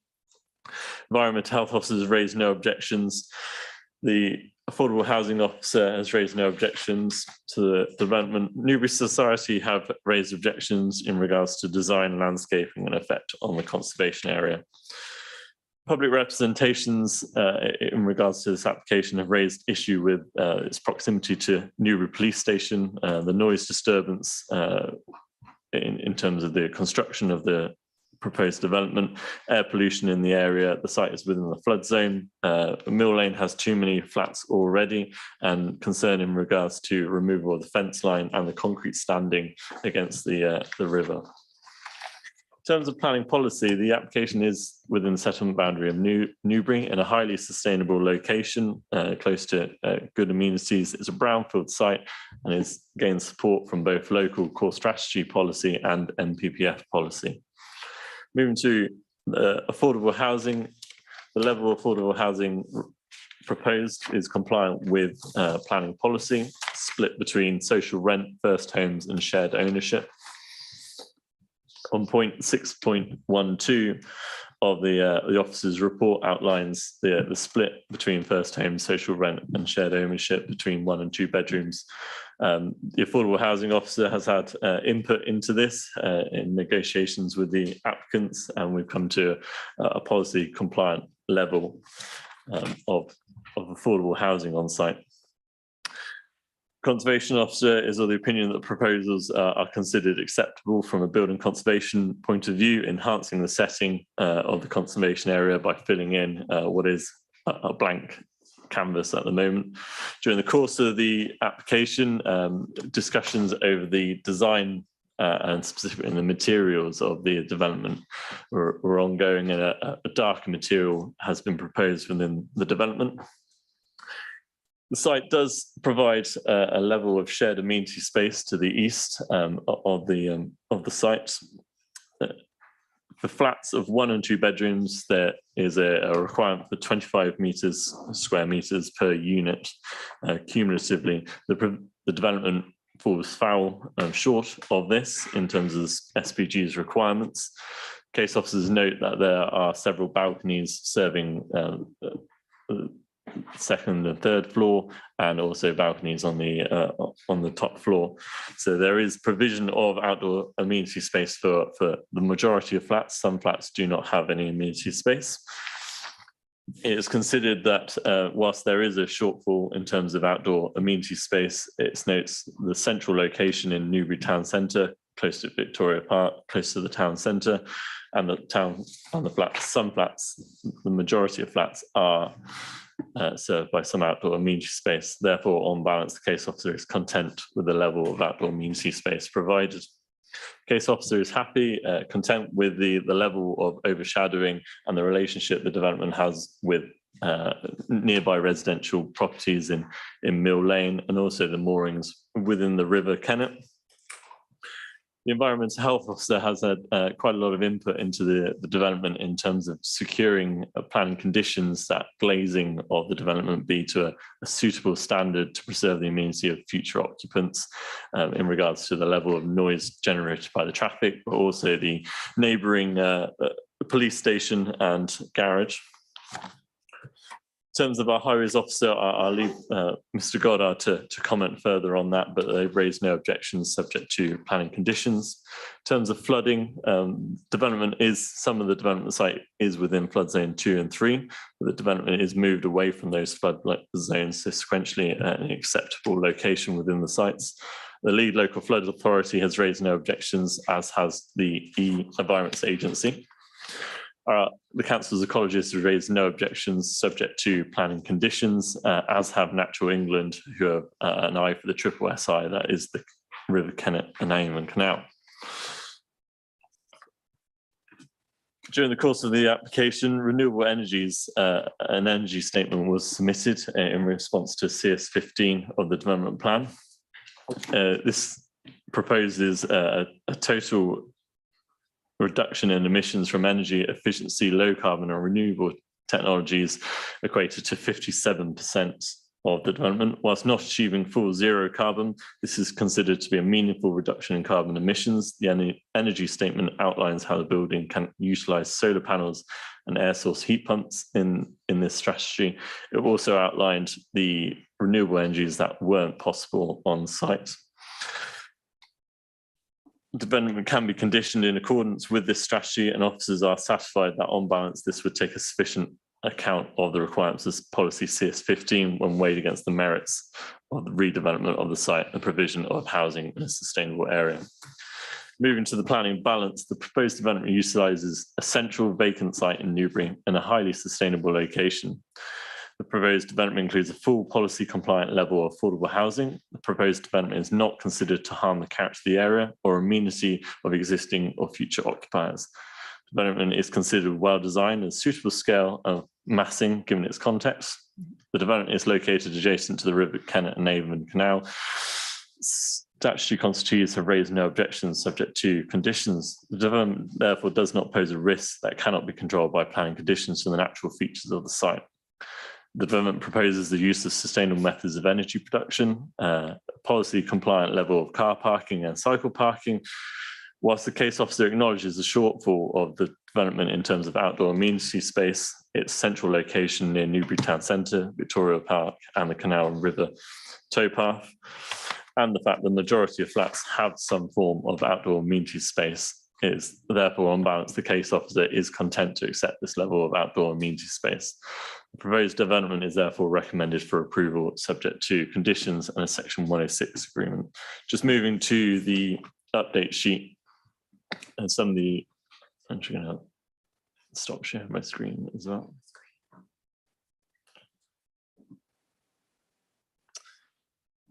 Moving to the update sheet, the agent have confirmed that the concrete barrier to the north of the site will be retained. The fence will be removed. However, the agent confirms that due to the proximity to the river within 8 meters, there will be it will be necessary to secure various permits from the Environment Agency, including any temporary works. There are updates to the recommendation in terms of its planning conditions. These don't change the meat of the conditions, but merely the triggers. Some are not above foundation level and in accordance with plans. This has been an ongoing conversation between officers and the applicants. And just a slight change into the wording of the planning obligation. If section 106 is failed to be completed, there's a slight change just to the wording of the refusal reason in there. That's my presentation. Thank you, Chairman. Thank you, Mr. Shepherd. Mr. Goddard, can you bring us up to speed, please, with the highway issues on this application? Thank you. Will do, Chairman. Thank you. The proposal before you is a redevelopment of an existing site, as has been explained by Mr. Shepherd. The access into the site is existing and won't be changed by the proposal. Your highway officers are satisfied with the site layout. This is a proposal that does comply with your car parking standards, and it also complies with standards for cycle spaces as well. Just a couple of points from the committee report. Paragraph 6.40 details some deep levels of traffic movements along the Mill Lane that I understand some objectors are concerned about. Paragraph 6.51 then details what the traffic generation would be from the proposal before you. And by adding that traffic generation onto the figures in 6.40, it suggests a 0.7% increase in traffic generation from the proposal onto Mill Lane.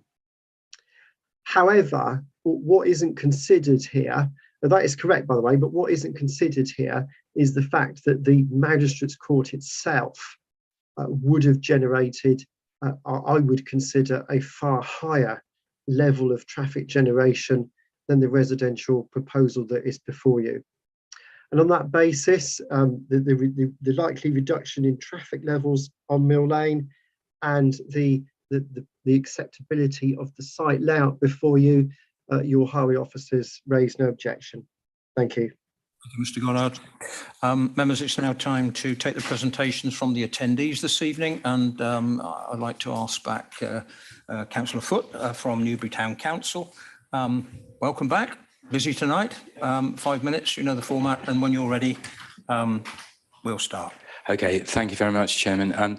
I think the case officer has outlined our position at Newbury Town Council very clearly on this application. I think what I would stress is that a concern of ours at Newbury Town Council was the additional pressure, the additional strain, I guess, on foul water drainage and the sewers, because as we all know, this part of Newbury, the sort of area around the station, it's a very difficult area from the point of view of both surface water drainage and foul water drainage, and that was a concern.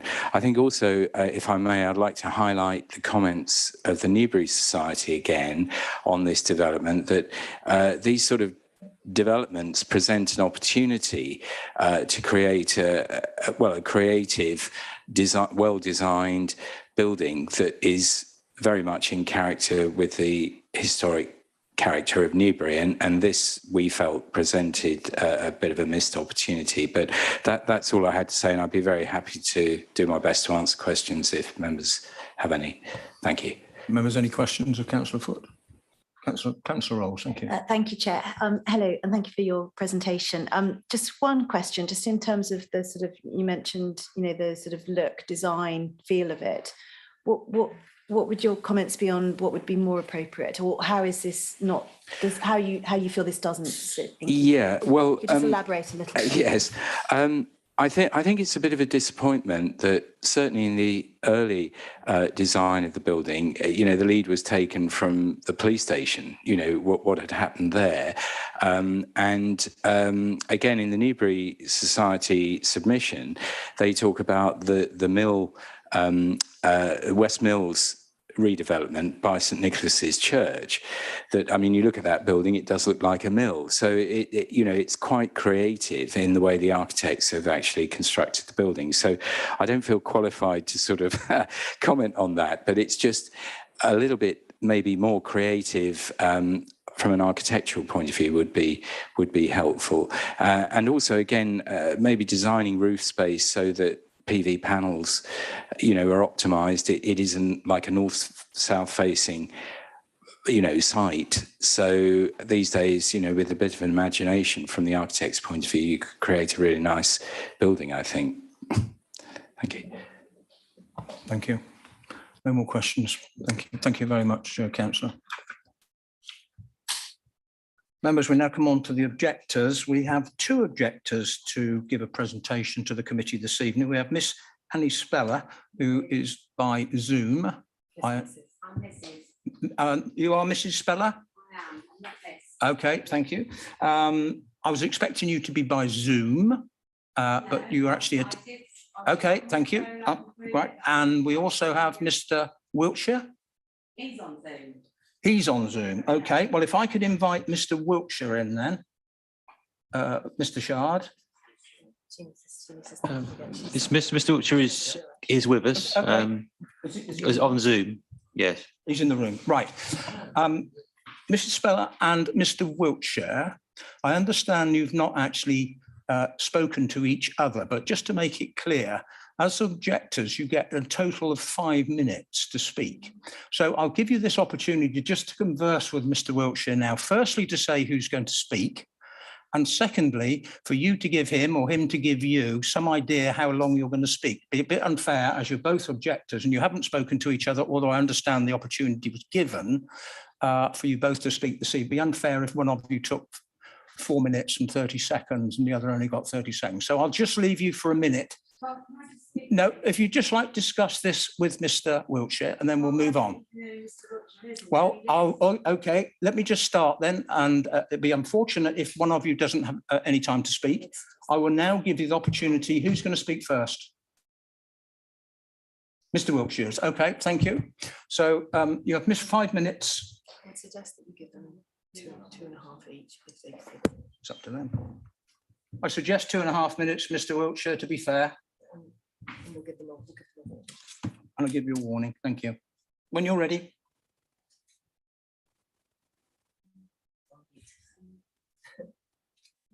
He's on mute, Chair.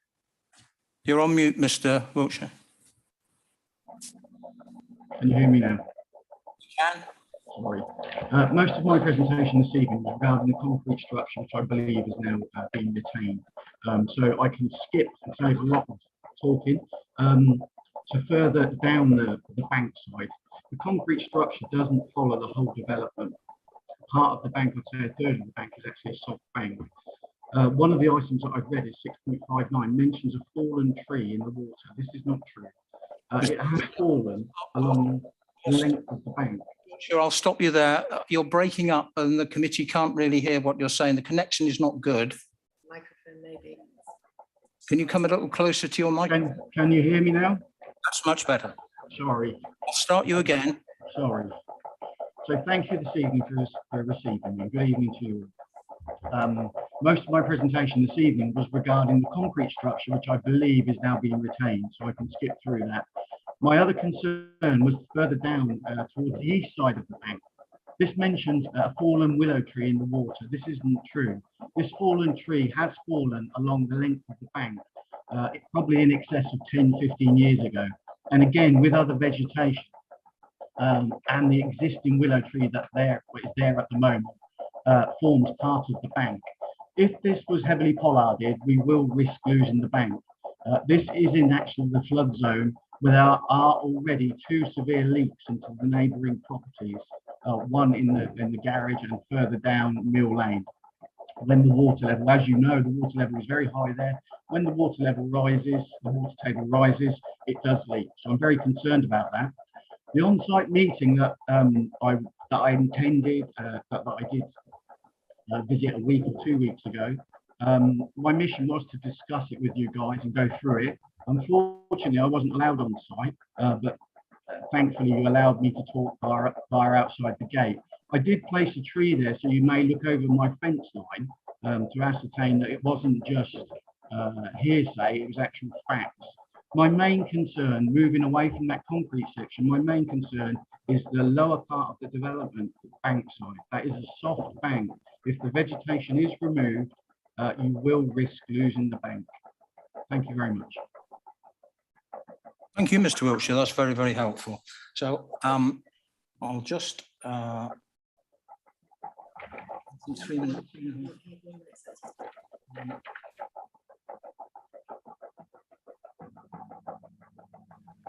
We've just calculated here, Mrs. Speller, you have 3 minutes and 30 seconds to give your presentation. If you'd like to come up to the lectern, if you push the button, get the red light on the microphone. There we are. And when you're ready, I'll give you some. Good evening, everybody, since I'm on a quick time zone. That bloke is right about the river flooding down Mill Lane. These flats, right, should not be built. You people need to listen to the people of Mill Lane, Connaught Road, Kings Road and Boundary Road, because we've had enough building work around there. In the last 10 years, there's been 698 flats built. We don't want no more. There's 700 cars passing through Mill Lane every day who go along the A4 home to Thatcham and to the industrial sites and all the other stuff that's joined onto Mill Lane. I've been nearly run over quite a few times because I live just in front of where the magistrates' court was. And and when you put pylons in the ground, well, when they took the pylons out, well, the concrete, the magistrates' court, my house number 12 and number 14 was shaking all day long, stuff falling off the shelves, okay? Is this what we've got to put up with again when they start building all these flats? People don't want these flats. Have you ever lived in a flat, any of you? It's the loneliest place in the world to live. Okay. Also, the speeding down there is ridiculous, down Mill Lane. We fought for a 20-mile zone a few years ago, and the HGVs not to come down that road, but they still do. Why? No policing. Right? I spoke to my doctor because I felt we should have had a GP surgery built on that land, but he told me they couldn't afford the site. We've got no GP surgeries capable of taking every new site in Newbury. Eastfield's taken all the racecourse sites, you know, people who's moved in there. The schools, look at the schools, look at Park House at the moment. It's ridiculous. There's no schools. Why? There's no infrastructure in Newbury. In the day, one way in, one way out. That's Newbury. What is going on? Don't you people care? Answer me. Don't you care about Newbury? Whether people can get around or not? All you're interested in is keep building flats, flats, flats. Why don't you build them outside Newbury? Why is it us who's getting affected all the time? 1 minute.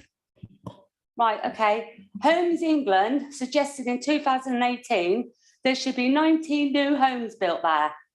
Okay. Now these people want to build 28 new homes with 31 car parking spaces. And when they got asked at the town council where the people got to park, they said in the car parks in town. What an answer! I just fed up with it all. I've lived in my house for 25 years. Now I've got to put up with another load of noise, what I have to put with up across the road, as you know, Mr. Vickers. And it just goes on and on and on. Everywhere there's a little bit of land around Mill Lane. Oh, let's build there. Okay, that's it. Thank you. Thank you very much, Mrs. Speller. Members, any questions of Mrs. Speller or Mr. Wiltshire? Oh, sorry. Hold on. Yes, Mr. Vickers, sir.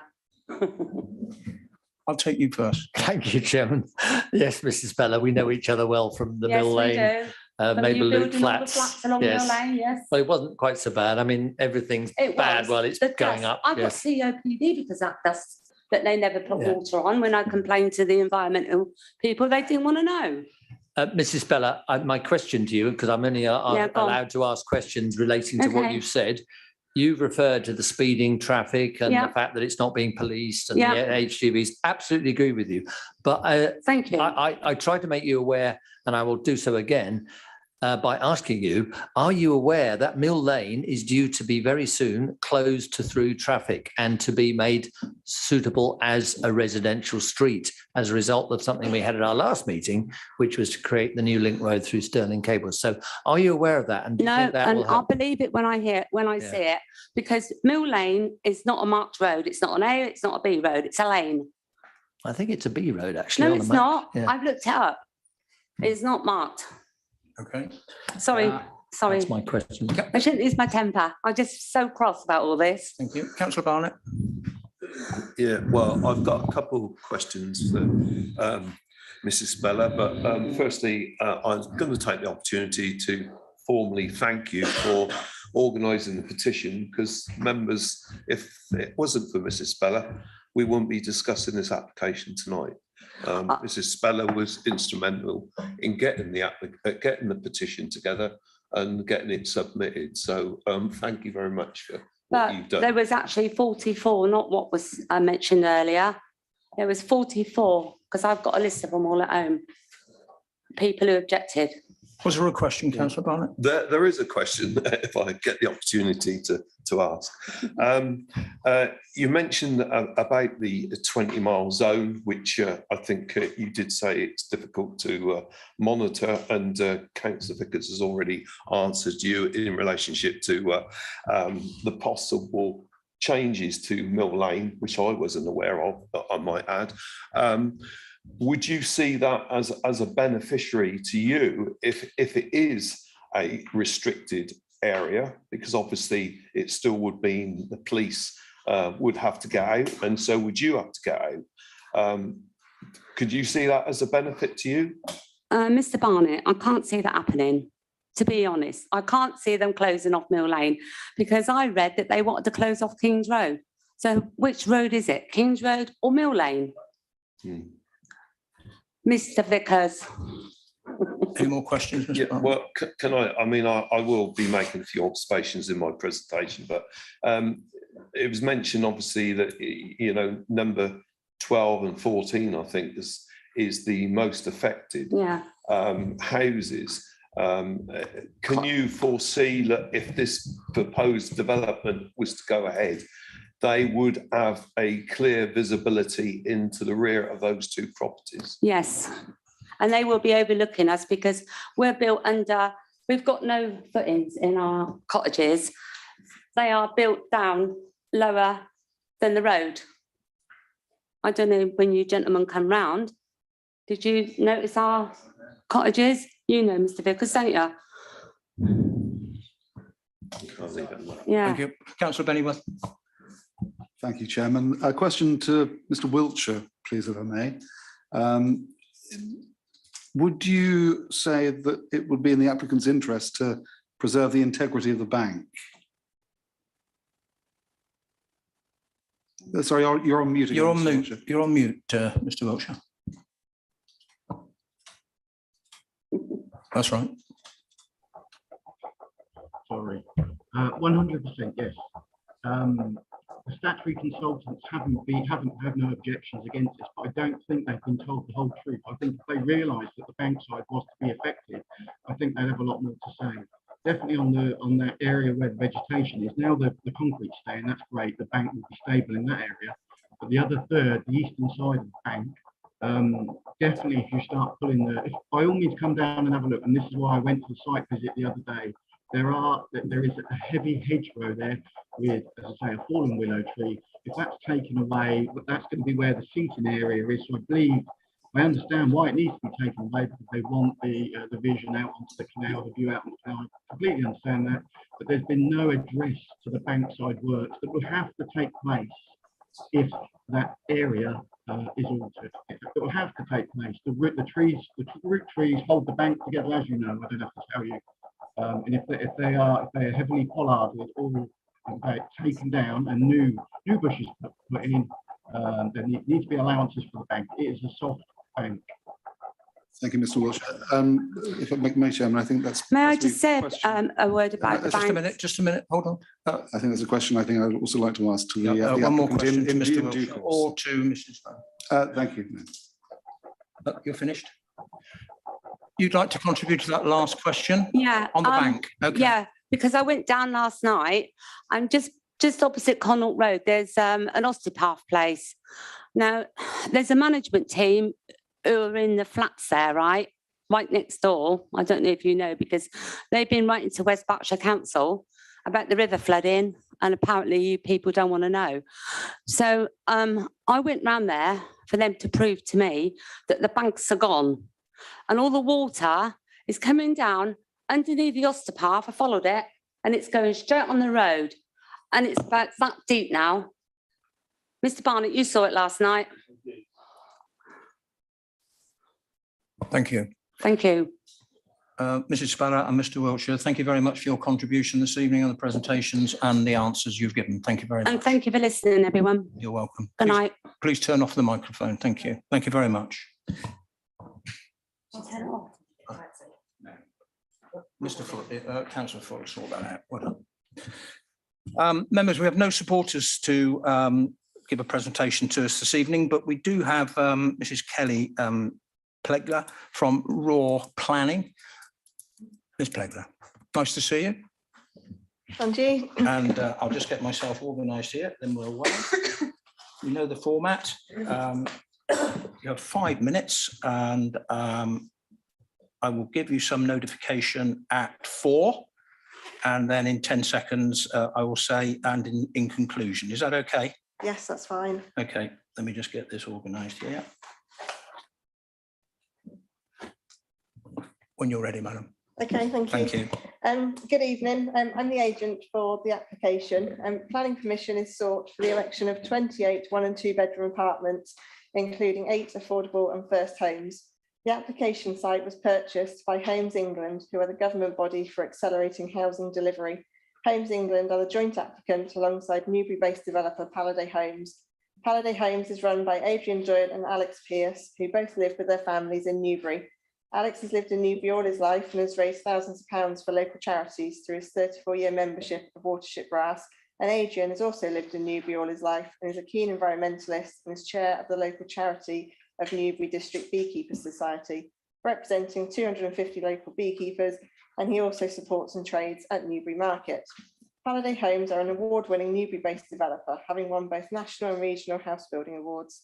They are fully committed to employing local trades and leaving a positive legacy through their developments in the town, for which they have done for 20 years. The proposed apartments are located entirely within flood zone 1, and no changes to levels are proposed within flood zones 2 or 3. The Environment Agency has confirmed their acceptance of the proposals. In response to a query raised at the committee site visit, it can be confirmed that there will be no alterations to the riverbank and all work will be subject to permits from the Environment Agency. A policy compliant level of car and cycle parking is proposed, equating to 31 car and 44 cycle parking spaces, including electric car charging points. The apartments would not be entitled to apply for local parking permit schemes. The site is in a highly sustainable location on the edge of Newbury Town Centre, within easy walking and cycling distance of services and facilities and bus and rail connections. Palladay Homes have built 4 other apartment developments within Newbury with 1 car parking space per apartment. They act as the management company for these developments and have not experienced any difficulties with the parking provision. This scheme therefore meets the aspirations of the local authority of removing cars from town centre locations. If permitted, the building would be constructed using a fabric-first approach, which focuses on the lifetime energy consumption of the building. In addition, solar panels are proposed across the roof and a heat recovery pump will be installed. The proposed development would achieve a 57% reduction in carbon emissions over standard building regulations, and the majority of apartments would have an EPC rating of A. We believe the proposed development would create the most energy efficient residential apartments in Newbury. The proposed development would deliver significant biodiversity benefits across a brownfield site that adjoins the Kennet and Avon Canal. An ecological enhancement area is proposed along the site's boundary with the canal. The site is located less than 500 metres from Victoria Park, which provides a large area of open space for residents to enjoy, together with the public right-of-way along the north side of the canal. Many of the apartments would also benefit from balconies or Juliet balconies, and a seating area adjacent to the canal would be available for use by all residents. The proposed development would provide a comparable amount of amenity space to other recently approved apartments in the Newbury urban area. The building has been designed to be a contemporary addition to Newbury, reflecting 21st century architecture and taking design cues from nearby developments such as Parkway, Sterling Gardens and the Racecourse. The scale and mass reflect the previous Magistrates Court and the adjoining police station, but with a contemporary design that includes large areas of glazing to provide light and airy apartments as demanded by customers and to enhance solar gain and reduce energy consumption. The Council's Conservation Officer has advised that the contemporary design is acceptable in this mixed location and echoes similar buildings in Newbury Town Centre, and that together with landscaping treatments, the proposal would enhance the setting of the conservation area and views to and from the site. 1 minute. Thank you. We are aware of a poll run by the Newbury Weekly News asking readers whether they think the proposed building is unimaginative and looks like a monolithic block. The live poll currently records 62% of 448 votes as saying the building does not appear as a monolithic block, demonstrating further local support for the proposed design. The proposals are fully supported by the Environment Agency, Natural England and the Council's Conservation, Highways, Housing, Ecology and Tree officers, as well as your planning officers. Whilst the application has been called to Planning Committee due to the submission of a petition, only 2 letters of objection have been submitted to the application, and the petition raised no objection to the application itself, but rather said signatories had concerns, albeit these were not expressed. Palladay did write to all neighbours prior to the application with only 1 response who wanted a doctor's surgery in the location. And in conclusion?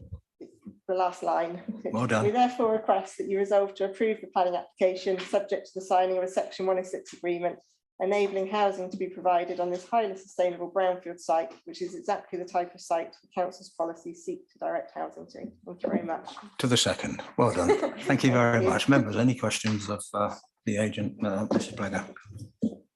We do. Councillor Rolls, please. Thank you, Chair. Just a quick question on the design. You mentioned several other locations in Newbury that you were referencing in terms of the actual sort of looking at the design. Was there anything in the immediate vicinity that you referenced, as in around the immediate surroundings, that you took into consideration on the sort of street scene and look and feel of the building? So in terms of the scale and bulk, we've taken into account what was on the site before, which Mr. Shepherd has shown the images from Google, and also the police station. We've also taken into account the materials. Again, Mr. Shepherd showed a view down the street of the varied materials. And then it's in terms of the developments I mentioned, so the Sterling Gardens site, which can be seen from views in connection with the site, and Parkway site, and various other developments in Newbury Town Centre. So very much tried to go down a contemporary look rather than repeating an older architecture. Thank you. Thank you. Councillor Culver, thank you. Thank you, Chairman. I hope I'm permitted to ask this question, but I understand that you're representing Homes England. They are joint applicant, yes. Yeah, thank you. One of the members of the public mentioned that Homes England had previously been considering, I think, 19 homes on the site and had thought that that was appropriate. Are you able to comment on that? It's not something that I'm aware of. It's not something that's ever been discussed with me. Thank you. Councillor Abs. Thank you, Chair. Yeah, you just mentioned that about the bulk being the same. Surely not. Are you just looking at two-dimensionally or three-dimensionally? Because there's at least an extra floor on this building compared with the previous one. So how do you arrive at the same bulk? Well, in terms of the scale, in terms of the height of the building, it's comparable to before. To the comparable. Do expand on that for me. How many meters taller is it, please? I don't have the exact measurements to hand, but the street scene, I don't know whether the officers are able to perhaps display the street Well, scene. we'll come back. Well, I can ask that of the officers again in a minute. Okay. Thank you, Councillor. Okay, yeah, sorry. Another question. I do have yeah, move on. Thanks. Homes England have been mentioned a couple of times, and in fact, one of the objectors mentioned about the inability to anybody to purchase a site. Where does Homes England get its funding from? Not really relevant to this. I don't think it is. Well, I'm going to say at this stage, we'll move on. Any other questions? No, but. Yeah. Well, okay. Okay. Homes England has been mentioned a couple of times. So I'd like to clarify where they got the funding from. Okay, it wasn't a part of Ms. Blogler's presentation, so I'll move on. Councillor Bennyworth. Thank you, Chairman. And you might deem this question to be out of order as well, but I'll go with it and see where see where we end up. It was really following on from the question I put earlier. Well, let me help you. Is it a part of Ms. Blogler's presentation, or is it speculation? I'll ask the question maybe, and then you can determine otherwise. Is it in the applicant's interest to preserve the integrity of the bank? Yes, of course it is, because well, they stand to be fined by the Environment Agency if there's harm, environmental damage, and they will have to apply for Environmental Agency permits for any works, whether that's temporary or permanent works. So everything will go through the Environment Agency subject to further approval. That's useful, Chairman. Thank you very much. Yeah, well done. Thank you. Thank you, Ms. Blagger. No more questions. Thank you very much for your presentation and your answers. So we now come on to the ward member. I think it'll be Councillor Barnett who's going to give us a presentation on this application. Okay.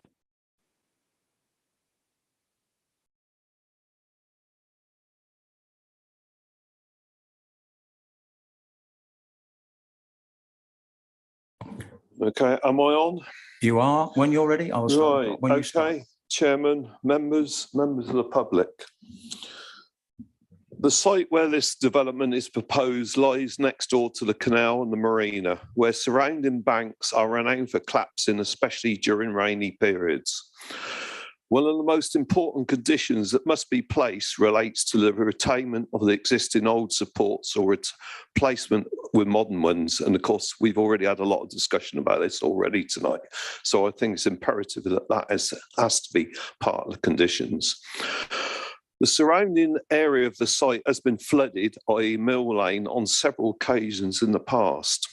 Furthermore, the proposed development will obviously join the existing Thames water sewerage system, which has been overloaded in the past. And as the objector stated, tankers have been, on occasion, have to empty and clear block sewers on many occasions.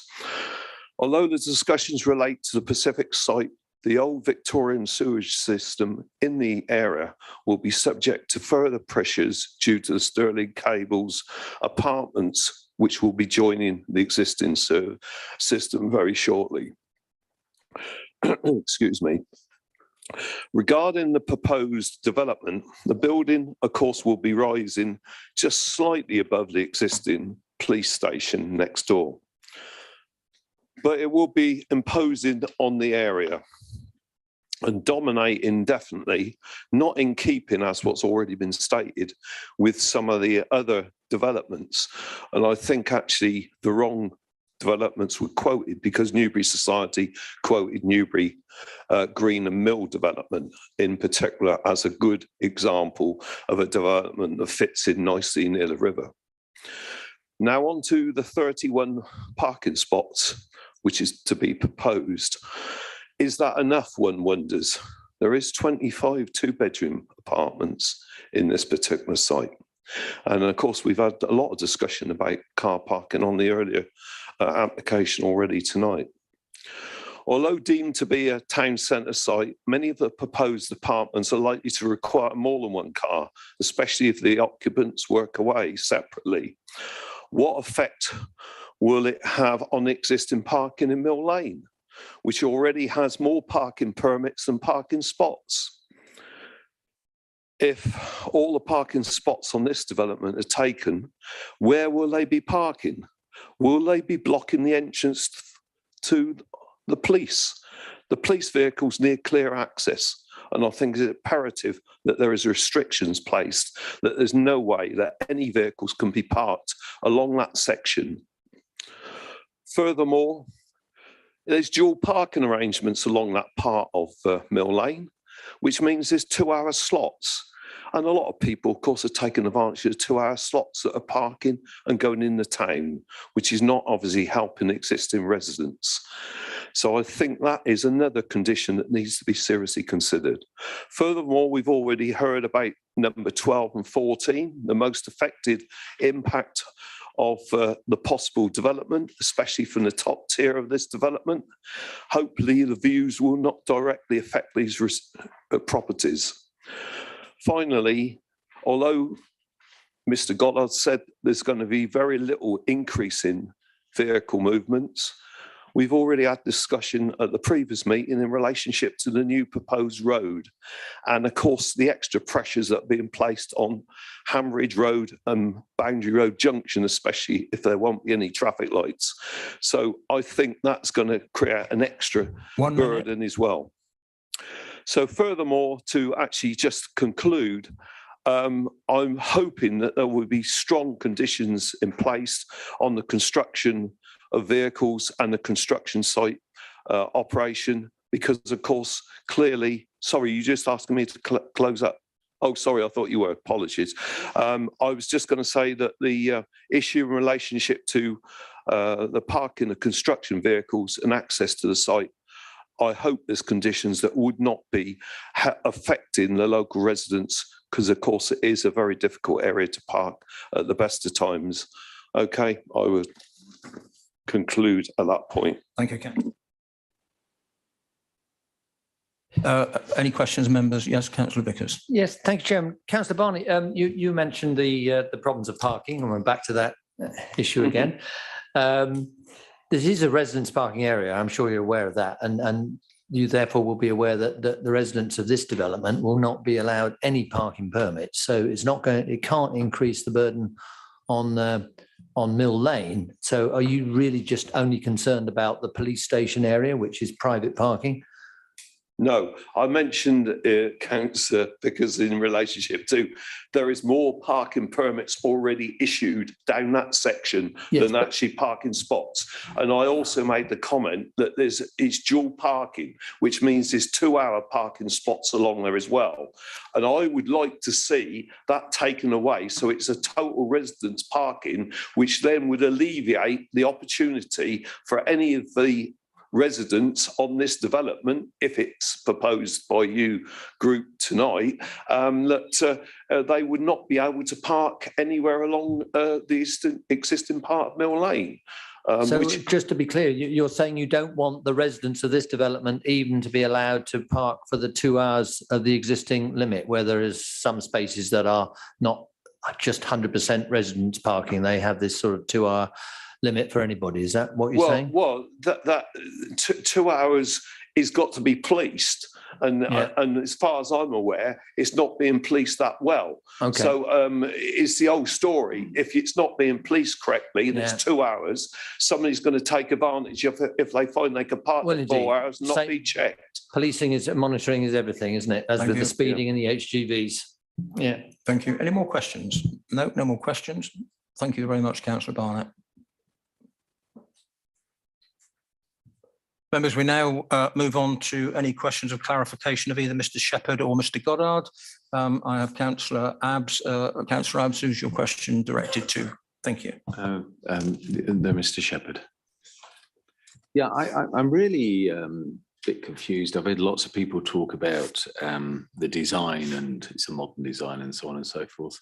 I'd really like to understand the officer's view on when something is, you know, how far something has to be away to be away, it's within keeping, because, you know, and I'll give you some examples. Any places I can see that are in keeping. Just the question. The context is about the in keeping, because I can see the telephone exchange. That's pretty ugly. That's in keeping with this building. So is the police station. So Stirling. That's pretty ugly as well. But you know, that's within. So what's wrong with making things in line with the almshouses that are nearby?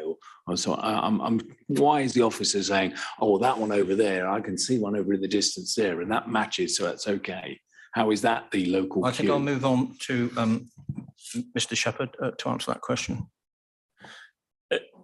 In terms of the design and the character of the areas, we've also got to have a view for what is the scale of the area in terms of the police station being next door, but what was on the site before, the Newbury magistrates, but also have an eye for the efficient use of land. So in terms of being in a central location, providing a high density amount of development, that is one direction to go with. But also officers consult with conservation officers to get their opinion. It's not all based on my thoughts on the application. So the conservation officer obviously had input in terms of the scale, the bulk, the design, and is accepting of that development as well. Thank you, Chairman. Thank you. Councillor Kent. Thank you, Chair. Paul, if I can come back to you on the car parking space, you were very vehement about 12 spaces for 4 dwellings in the last application and quoted policy. In 648, I don't see you quoting policy, although it appears that there's fewer than 1 space per dwelling. I wonder if you just clarify exactly what the policy is on zone 1 parking for me, and whether fewer than 1 space per dwelling is what policy says.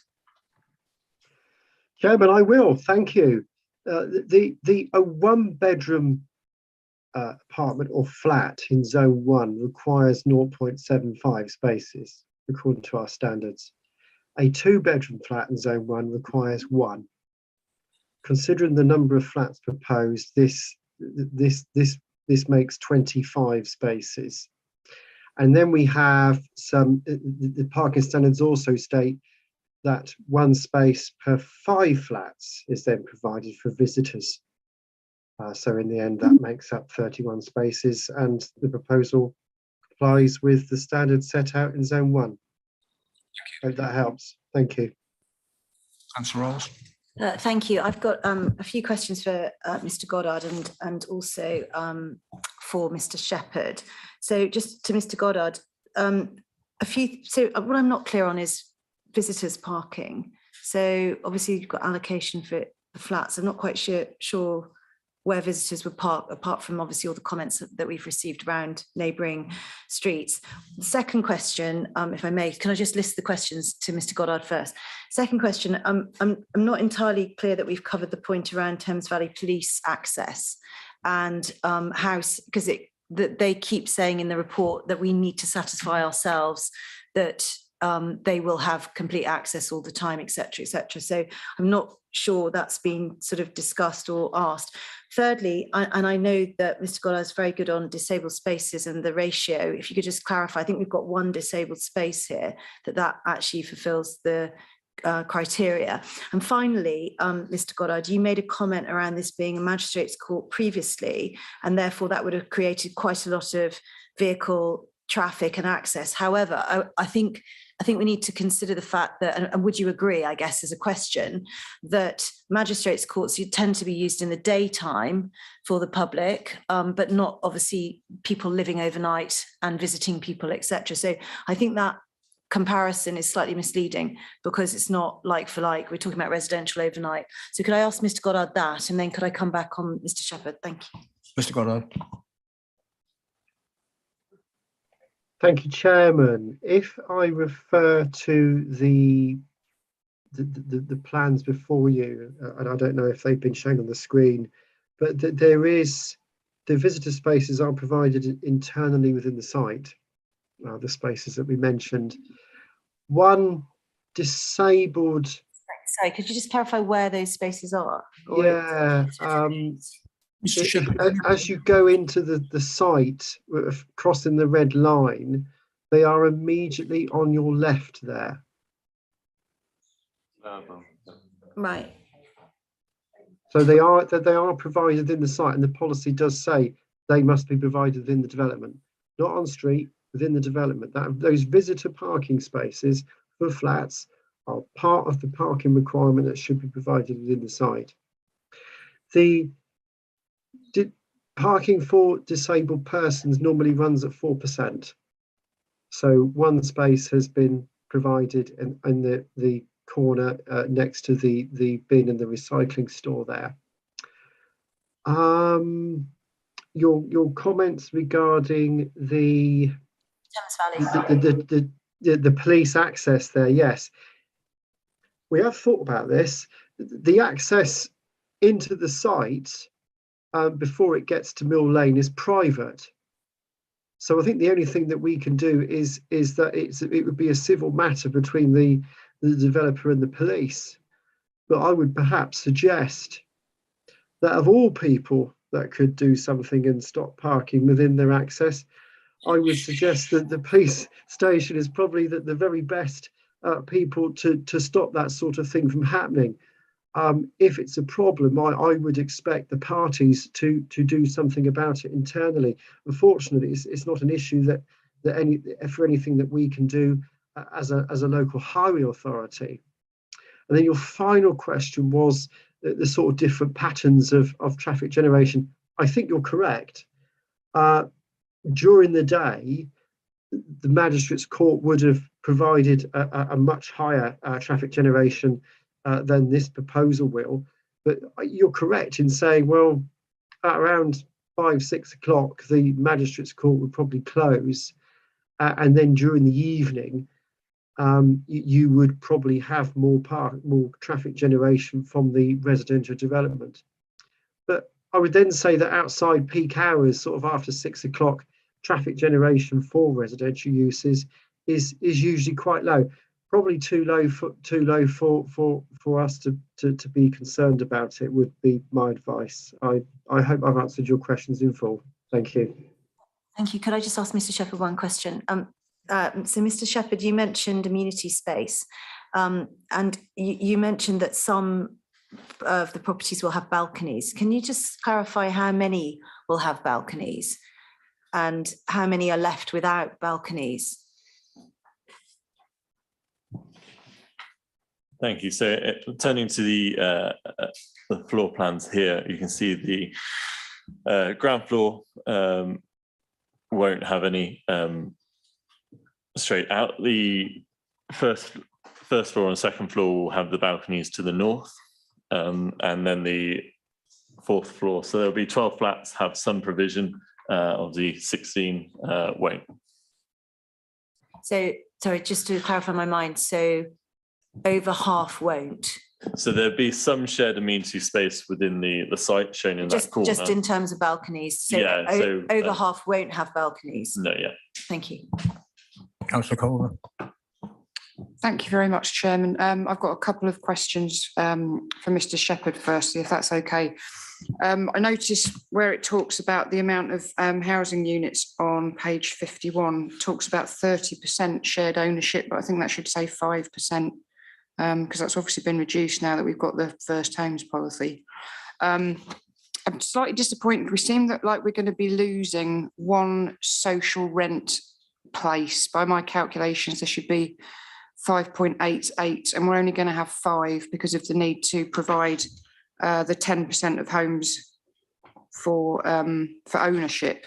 So I don't know if that's something we can condition, that we want an extra social rent home. It just seems a shame that those kinds of homes are being sacrificed in favour of other kinds. And I also noticed on the on one of the drawings it said flat 29, and I understand that there's only supposed to be 28 flats. So if that could be clarified, I'd be grateful. And then finally, to Mr. Shepherd also, if that's all right, Chairman, how does the amenity space, the ground level area, compare with other recent flat developments that we've approved? So Sterling Cables, for example, and the flats outside of the council offices as well, how would it compare in terms of amenity space with those? And then I've got a question for Mr. Goddard as well, Chairman, if that's all right. So in terms of the tenure split of the social rent, first homes and shared ownership, this has been in consultation with the Affordable Housing Officer. So we had to take into account halfway through the development of in the end of March, first homes came as a factor in consideration. This is what's been requested by our Affordable Housing Officer as a mix that complies with the level required under policy and under the planning practice guidance in terms of the introduction of first homes. So I take advice from my team leader, but our recommendation would be what is presented here should be what is in the Section 106 agreement, as per the Affordable Housing Officer's request. On that side, I can confirm that 28 flats. I'm not sure which drawing you're referring to in terms of showing 29 on there, but clear from the description of development that there's 28, whether that's an error in the drawings or so, but there's 28 units that's proposed within the application forms. That one. Ah. There we go. Right, thank you. And in terms of comparing to other sites, Simon, would you be able to comment on that? I wouldn't be able to provide a particularly substantive answer in terms of other planning permissions granted for flatted developments. What I can provide is a general comment that often on sites for redevelopment, some compromise is necessary in order to maximise the housing gain and affordable housing delivery versus the amount of amenity space allowed. And in town centre locations, we might be looking at being more lenient in terms of amenity space provision. This development, I understand, proposes approximately 50% overall of what our recommended standard would be, and officers have evaluated the planning balance in terms of the benefits of redeveloping a site that might have been somewhat tidier, shall we say, in terms of the former magistrates' court, and a site that was ripe for regeneration, and providing housing benefit in a location that the policies of the local plan direct us to provide housing in, and a location with a high level of housing need and affordable housing need. So on that basis, officers have made a recommendation on balance to accept a lower standard of amenity in this particular case, but it really is on the balance of those particular planning merits. Thank you. And just finally, Chairman, a question for Mr. Goddard. We talked about the road being a private road and about access and so on. Presumably, the number of vehicles from the flats would cause damage and wear and tear to the road in the long term. So who would actually be responsible for maintaining that road? Would the residents have to make some sort of contribution towards that? Chairman, again, that would be a civil matter. I imagine that the site overall would be managed by a management company, of which residents would probably have to pay a monthly charge for it. It's normally how these work. And I imagine then that the money that they contribute, if required, and in liaison with the adjoining landowner, the police, the monies would be used to repair and upkeep that access if required, depending whatever arrangements that the site will have with the police. But yeah, I think the residents overall would probably, it depends how it's arranged, but they may, through the management company, pay for its upkeep overall. Thank you. Thank you, Councillor. Councillor Vickers. Thank you, Chairman. I have 5 questions, and they're all to Mr. Shepherd, none of them to Mr. Goddard, none of them about parking or traffic at all. Firstly, street scene. I was surprised not to see a street scene that includes Mrs. Speller's house, because actually there is no public right of way through the police station. You only go there if you've been naughty or somebody you know's been naughty. And even less of that happens now. There's no magistrate's court there. So I think that was the most relevant street scene. There's no pavement on the north side of Mill Lane in front of those houses. So it's walking along in front of the old Mabel Luke flats that I think is a significant view. So my question is, why was that not asked for and shown to us as part of our consideration? Second question, police have responded as adjoining landowners with important operational requirements. I'm looking for a secure by design response. I'm concerned about the combination of types of tenure in this development and how the communal areas will be used, and whether that will give rise to any possible crime or antisocial behaviour, because the very limited communal area has got to be shared between people, most of them at market rents, with lovely roofside, canal side terraces, and yet you've got 5 social rented housing flats, which are very welcome. And I'll come on to that with my last question. So why no secure by design referred to in the report or by anybody so far? And we're talking about the police as an adjoining owner only. Thirdly, we've heard about sewers. I see there's no response from either Thames Water or the lead local flood authority that would deal with issues of flooding. We're only talking about the Environment Agency. Why are we not talking about risk from sewers? Has that been considered? Or do we just let Thames Water go by? They never respond on anything, frankly. They just take the money when there's an occupation. So why is there no reference to that? Linked to that, condition 17 seems to deal with the Environment Agency in terms of flooding. What can we do about the problem structurally and during construction? I've heard a lot about the problem of the bank slipping into the canal. It's not just about flooding. It's about the stability, I'd have thought. Maybe that's outside planning and in building regs. And back to the social rent issue. Which flats exactly are social rent? Because this issue arises a lot, where you've got a block of flats with very different types of tenure. Has that been looked at? Have we got some sort of planning condition on the way in which these blocks are going to be managed for the benefit of all residents? That's my list of questions. Thank you. Mr. Shepherd. In terms of the street scene that we've received, officers felt that it was adequately addressed through the street scene provided, gave you scope and gave officers scope to present to councillors the scale and massing against the Thames Valley Police Station as well. I think we've displayed within our images tonight the relationship and what is going on in the area as well. In terms of the communal area and secure by design, obviously officers have consulted with Thames Valley Police but received no response from them.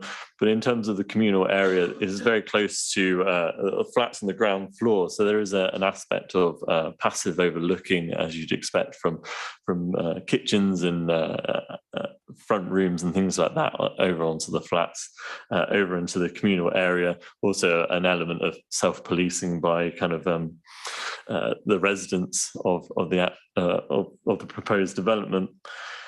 In regards to Thames Water Utilities, they have provided a response. It's recorded in the consultation responses as raising no objections. They have also offered up informatives to officers, which number 15 in terms of groundwater risk and management permits.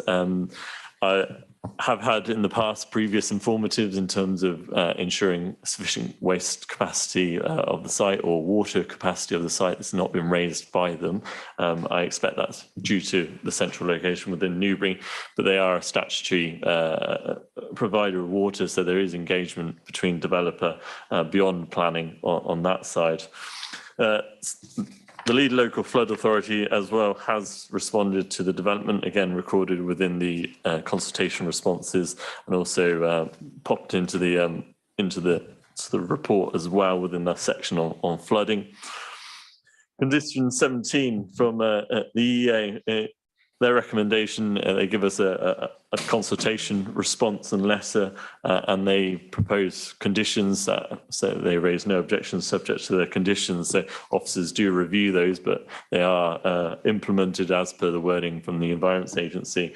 Officer can only comment that if they were concerned about further development on the bank or anything like that, they would have suggested a condition to take care of it. Perhaps they haven't because of the permitting, as commented by the planning agent earlier in the evening.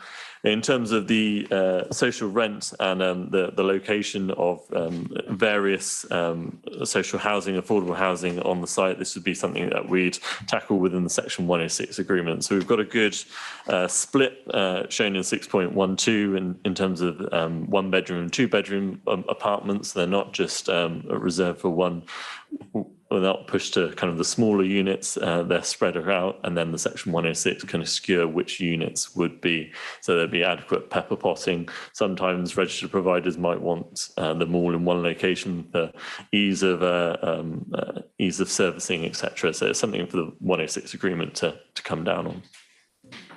Hopefully that's all your questions, Councillor. Councillor Abbs. Yeah, thank you very much, Chairman. This is a question for Mr. Goddard, or maybe you could provide an explanation for me, please. Just been, you mentioned there 2 beds, the number is 1 parking space. I thought it was 1.25. Councillor Vickers has very kindly shared a bit of paper with me, which has the table on it, and it definitely says 1.25 on that. So, and 0.75, as you said, for 1 bedroom flats. So if looking at the plan as submitted, I see 16 2-bed flats and 12 1-bed flats. And so that already makes, for me, 29 parking spaces requirement. Plus you said that you needed to be 1 visitor bay per 5 flats, so that's 5, yes, 25, but we do have the fraction above as well, so we really should be rounding up because we really need 6, so that's 35, and plus the disabled bay 36. Please remind me, or what's wrong with my maths? Where am I going wrong?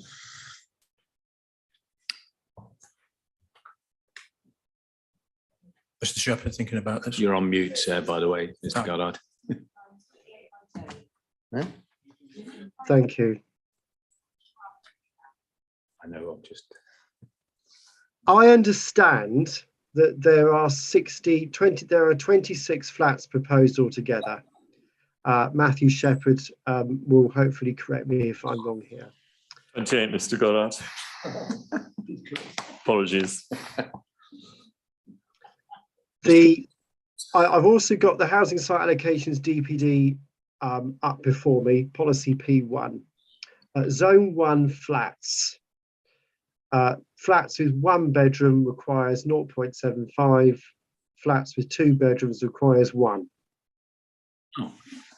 So the table that we are looking at is in fact incorrect then.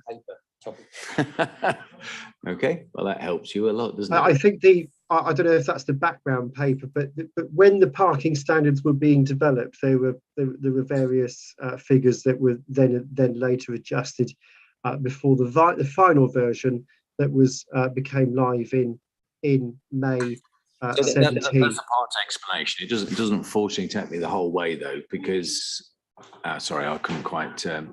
Someone was talking. So that's 16 for the 2 beds and another, but you're saying 0.75, but in the previous application, you're very keen to round up. So I'll round up as well and let's say 1. I wouldn't round up in this case because it's communal. Communal, right. You only rounded up if the parking was allocated. And obviously for a 3-bed house, 2.5 spaces would be rounded up to 3. You're not going to round up in this case. So the final point is the disabled bays, the number of them. Sorry, Chairman, do you mind point of order? I can't actually hear the member because of the general public making quite a lot of noise, if you don't mind. Mrs. Speller, you're very welcome to stay and listen to the discussion, but if you could just keep quiet, please. Thank you very much. Much appreciated. Yeah, and and the reason I bring it up, Chairman, is that I'm very familiar with the racecourse development, and the number one complaint from the racecourse development is not only the parking. It's a big load of flats, shit, not dissimilar to this, and many more of them, of course. But the number one person that will always ring me is, and Mr. Councillor Barnett can back me up on this, is disabled people, because there is never enough provision. I can look at numbers, depending on how you want to measure it, but up to 22% of the population is disabled. So if I take that all into account, I've got 1 spot, which is barely adequate for the size of this development, and it's been placed next to the bin store, tucked away around the corner. So your question is? My question is, how come we can get away with placing it? And please, I hope we can agree on a condition that moves it, because it's not exactly a nice place to put the disabled bay. And why is there only 1 of them? And how can they get away with only 1? Under the known circumstances. Over to you, Mr. Goddard. Thank you, Chairman. 4% is around 1. I would suggest if members are unhappy with the location of the disabled parking space on the plan, there is an alternative location. It's currently space 23, which does have a footway alongside it. What we would look for, if any, with any disabled parking space, is that there was a 1.2 metre wide area next to it, because obviously, in order to get a wheelchair out. I'm just going to also have a look at the conditions. We did comply conditions regarding car parking. I'm just looking at them now, and we've got it's condition number 9. So it is per the plans before you, or if members are that concerned, then further plans could be submitted. So parking, instead of approved plans, would be plans to be submitted and approved by the local planning authority. But I'll leave that up to members. I have no objection if members want some slight changes with the parking layout. That would seem possible to achieve. Thank you. Councillor Abbs, you're happy? Any more questions? No, I'm happy that I do have 1 final question. Yes, you would. Mr. I'm Shepherd. conscious of the time. Yes, am I. Thank you very much. The question is, on average for this development, including balconies, what is the amenity space per flat?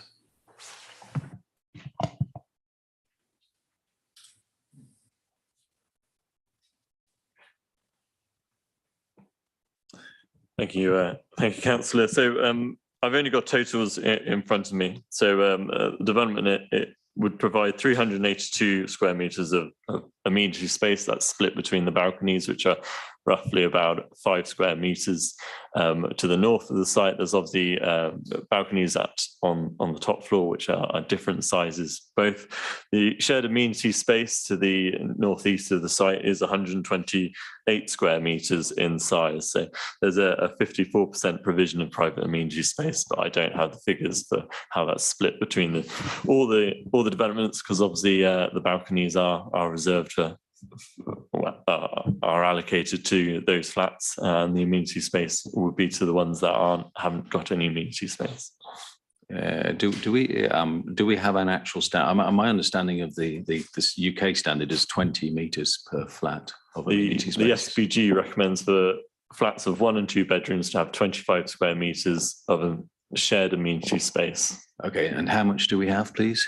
Because there was a lot of numbers there and I didn't quite, I calculate in less than about 10, maybe 12. So I've only got total figures. So we have 382 square metres across the development. Divided by 28 is the easy answer then, isn't it? Okay, thanks. Thank you. Councillor Barnett. Chairman, you might stop me, but if you do, well, fair enough. During my question, who's the question to? The question is it a question, or are you going to bring it up in the question is going to go to Mr. Gollard in a minute.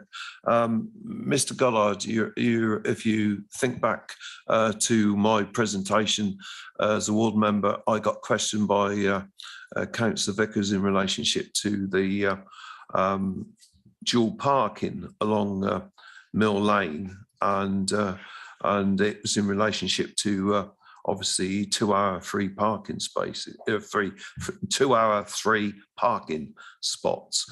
The position in relationship to permits, it's already been stated that obviously the present development would not be included in any existing permit scheme, but the problem obviously is in relationship to general parking in the area.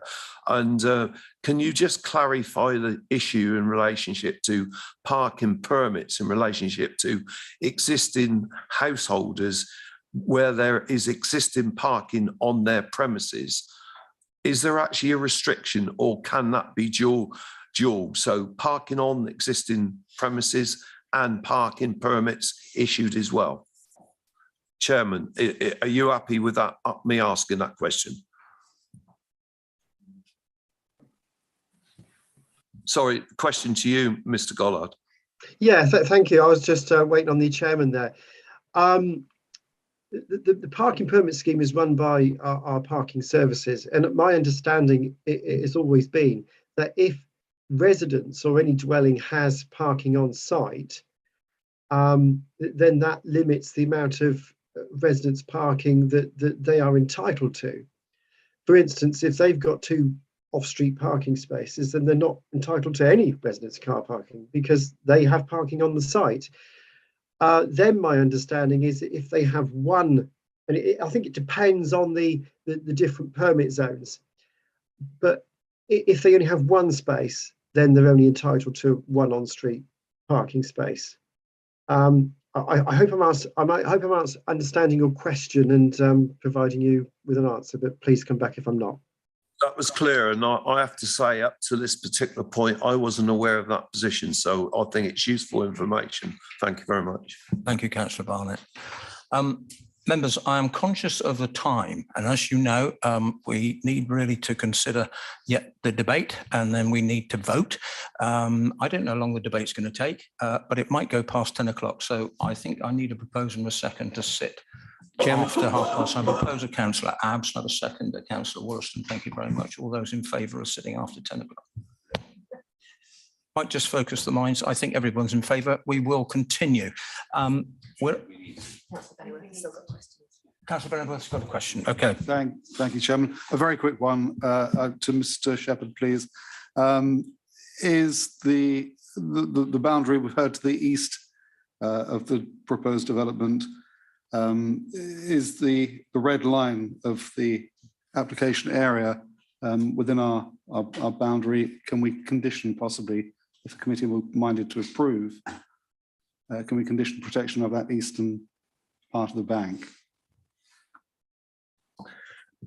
Can you clarify in terms of protection for boundary treatments or for the bank itself? We've heard, haven't we, from one of the objectors that it's potentially compromised already. Is there any condition we can put on that to further protect it? I think in terms of officers' advice would be there is obviously the Environment Agency and their input within the development and their permitting scheme. So it would be possible to leave it up to the Environment Agency and the applicants. It might be something we would be able to condition, but I'd take advice from my team leader on this. Mr. Till. Thank you, Chairman.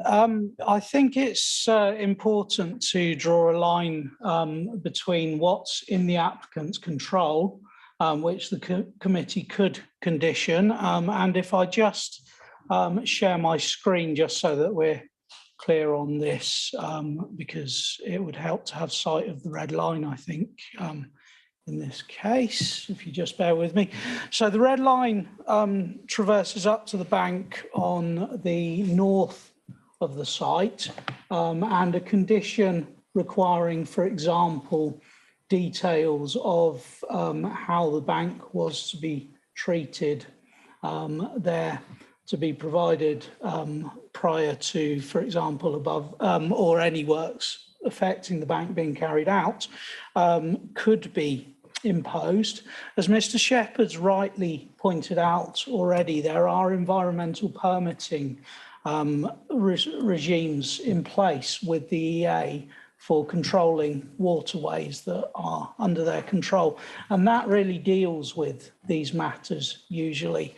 The EA have been consulted on this application. They haven't raised any objection in respect of any potential damage or works to the bank. And then there's the other matter in respect of the orthopedic surgery, which I believe is some approximately 50 to 75 metres, I would have said at a guess, to the east of the application site, and it very definitely wouldn't be possible to apply conditions controlling works further along the bank in those locations. Thank you, Chairman. Thank you. Thank you, Chairman. Councillor Abbs. It's actually me, Chairman. I think I have a hand up. It's in relation to this subject. I mean, if you go back to page 46 on the papers, Canal and River Trust are mentioned. Now, most of us Newbury councillors know that. Yeah, it's a question. It is a question. It is a question. And if I quote from what is in the report, the trust, which is responsible for the structure of everything to do with the canal, and I assume that includes the bank here, the trust raises concerns but suggests suitably worded conditions are necessary. I can't see any conditions that address the issue that objectors have been raising to do with the structure of the canal, which is at least in part in or on the red line. Mr. Till, do you need to add any more to what you said previously? Thank you, Chairman. I think I would simply refer back to my previous comments on this. Thank you. I can't remember any comment that was relevant to this issue. We've been talking about flooding and the EA. We haven't been talking about the structure of the canal, of a canal where where a consultee has asked for conditions that deal with their concerns, and I can't see any conditions that deal with those concerns.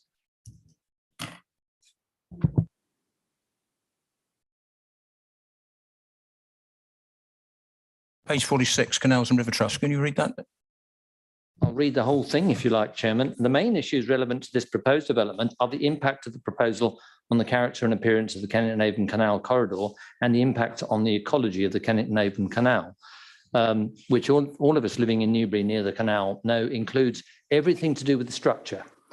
Are you looking here for some sort of a construction detail of reinforced concrete? I mean, I don't know. Something that would I'm not going to answer satisfy for the Mr. Canal and Till. River Trust, so that we don't have arguments over years to come about why didn't you look after our canal when you allowed this development? Well, Mr. Till had actually touched on that with the discussion between the applicant and the agency, did you not? Yeah, perhaps I should clarify, and I was referring to the Environment Agency and their permitting regime, and you are right that the Canal and River Trust have the right to comment on these matters as well. The Canal and River Trust haven't raised any specific concerns in respect of the bank and the retention of its structure. And I would expect in order for concerns to be addressed by condition, that those concerns would be specific. Instead, they refer to the character and appearance of the Kennet and Avon Canal corridor and the impact on ecology. Now, both of those matters are considered within your officer's report. Both of those matters are addressed. I have suggested, however, that members, if they have concerns regarding the bank structure alongside the site and any works conducted that may affect it as part of this development, then a suitably worded condition could be provided in order to require that details of any works to the canal bank are submitted and approved prior to those works being carried out on the site. Thank you, Chairman. Be happy with that if that condition at least mentioned the Canal and River Trust as well as the EA, I think. Just park that until the debate. Members, there's no more questions to be asked, so I will open this up to debate now. And who'd like to start the debate? Councillor Abbs. Councillor Abbs, I'm getting those going. Yeah, my overall impression of this, and it is slightly viewed from a perspective of having just considered another application. It's impossible not to, but I hadn't considered this one first. We were very keen to worry about the amount of parking allocation, and this just about meets the minimum.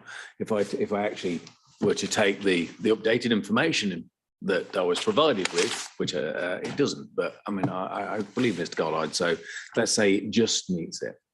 But the biggest issue, because there were two in the previous application, and that second one was amenity, which we didn't talk on very much, but here we are half the amenity space that we're supposed to be allocating, half. Yeah, and if it was bad enough when we were going on about 30 square meters for a 3-bedroom house, now we've got 10 square meters for a 2-bedroom flat. It's an appalling amount of space, considering. Why are we in this situation? Why are we constraining everything? For some reason, someone's trying to fit, 28 flats, which nobody doesn't really need anyway. We've got plenty of flats around here. We want houses. We established that last time. But here we've got another someone's trying to squeeze 28 flats. For what reason? It's only to make money. The design isn't particularly exciting either. So I'd be happy to reject this based on the way it looks, if nothing else. But saying it looks like Stirling is not good. There's nothing exciting to me. Saying it looks like the police building is not very exciting to me either. So you can reject it on that basis as well.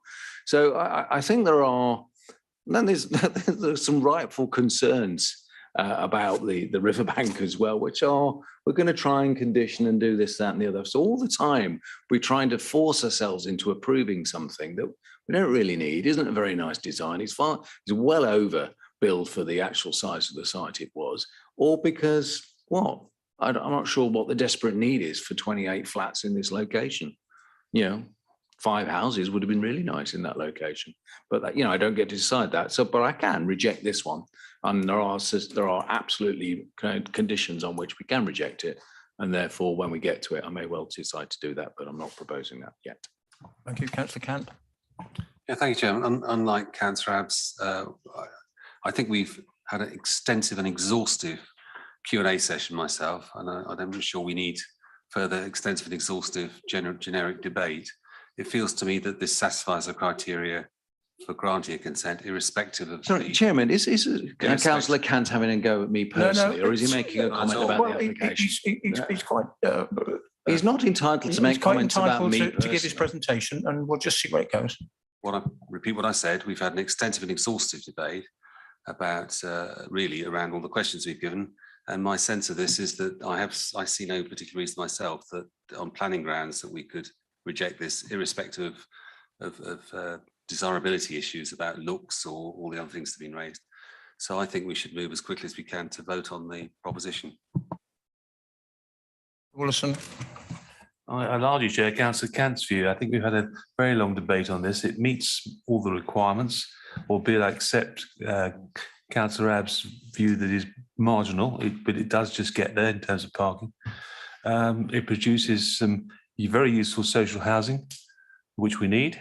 And personally, I don't dislike the architecture, but that's a personal view. So I would be minded to propose acceptance. If the debate wants to go on, that's fine. I'll defer. Councillor Vickers. Thank you, Chairman. I was looking at the order of in which the hands went up, but I'm happy to go. I mean, I speak on this as someone who knows this site very well, because for 5 years I managed the Mabel Luke flats, and that included managing the sorts of issues that this developer is going to manage. So I was the developer wearing that hat during the years when I wasn't a councillor, and slightly after that as well, until I handed over.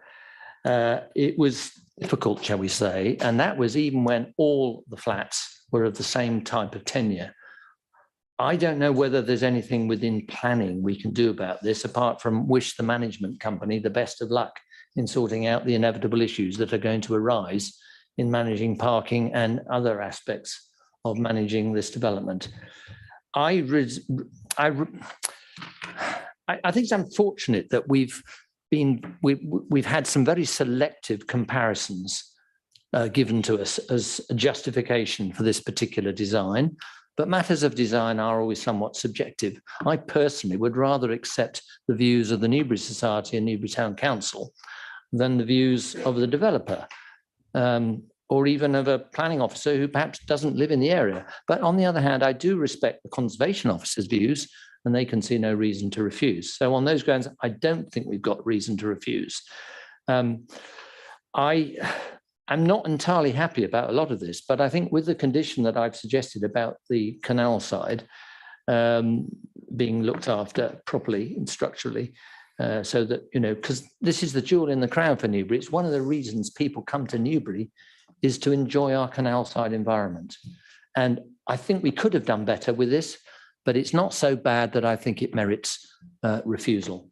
And I think I'll leave it at that. Thank you. I apologise, Councillor Barnett, you were first, but do push on. Don't matter. I think you brought me forward on the earlier debate anyway. Don't worry. I'm not so articulate as Councillor Abbs, and he made some very, very valid and very pertinent points. I have to say I'm very uneasy about this application.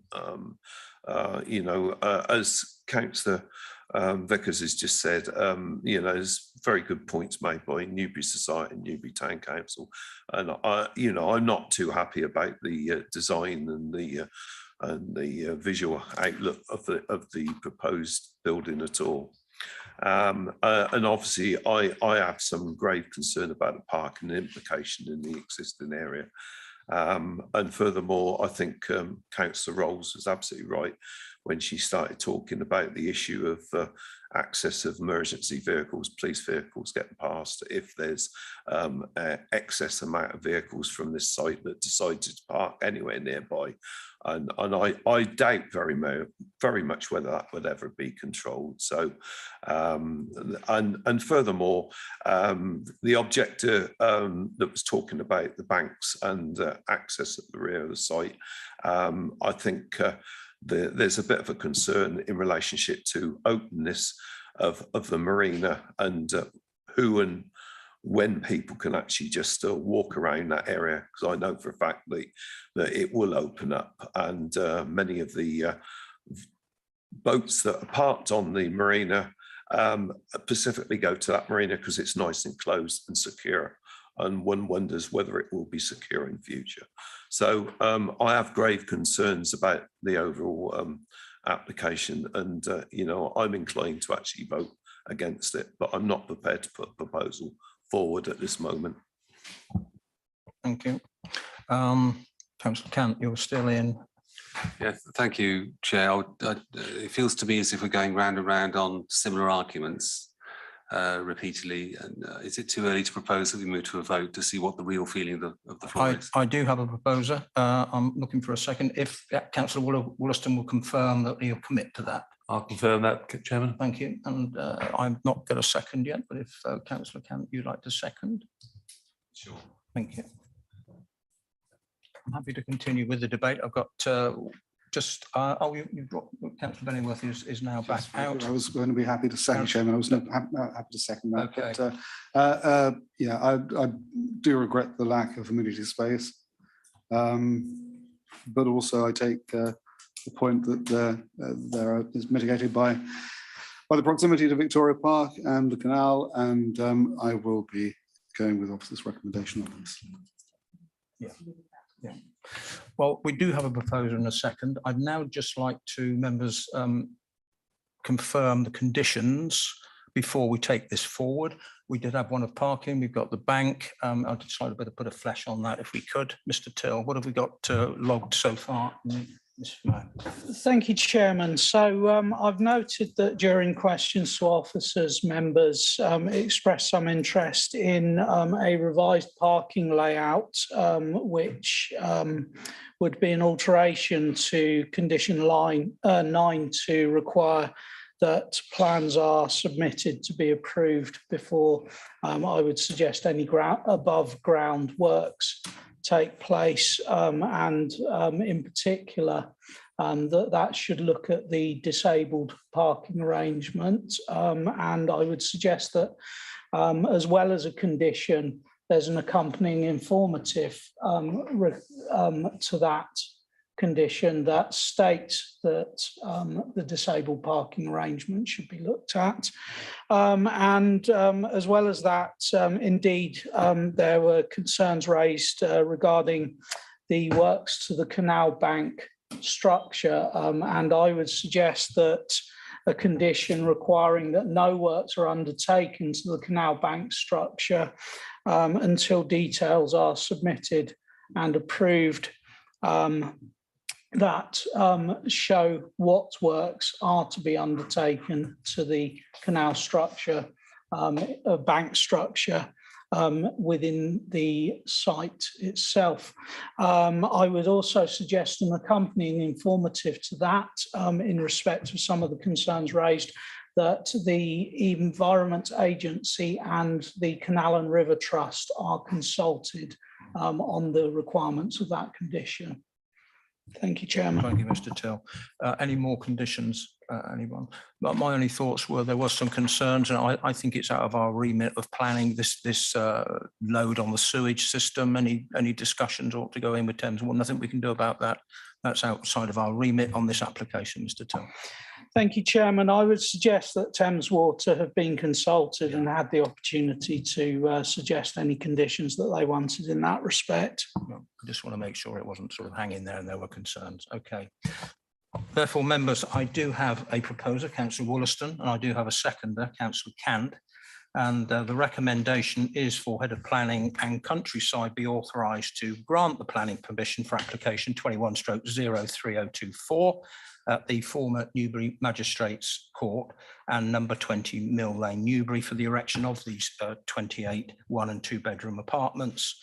That's together with the parking, the ecological enhancement zone, landscaping and associated works, but subject to conditions and planning obligations of Section 106, or to refuse permission if the Section 106 agreement is not completed by, and I will check this, the 29th of October, am I correct, Mr. Till? 2022, or longer period that may be agreed and authorised by the Senior Director of Development and Regulation in consultation with me as chairman of this committee and Councillor Vickers as vice chairman of this committee. So if you agree with that date of the 26th of October. Chairman, I can confirm the date you originally said, the 29th of October 2022 is what's set out in the report. Thank you. So we're thereabouts in the right area. So I'll now ask Mrs. Mayor to carry out the vote. So all those in favour of approval.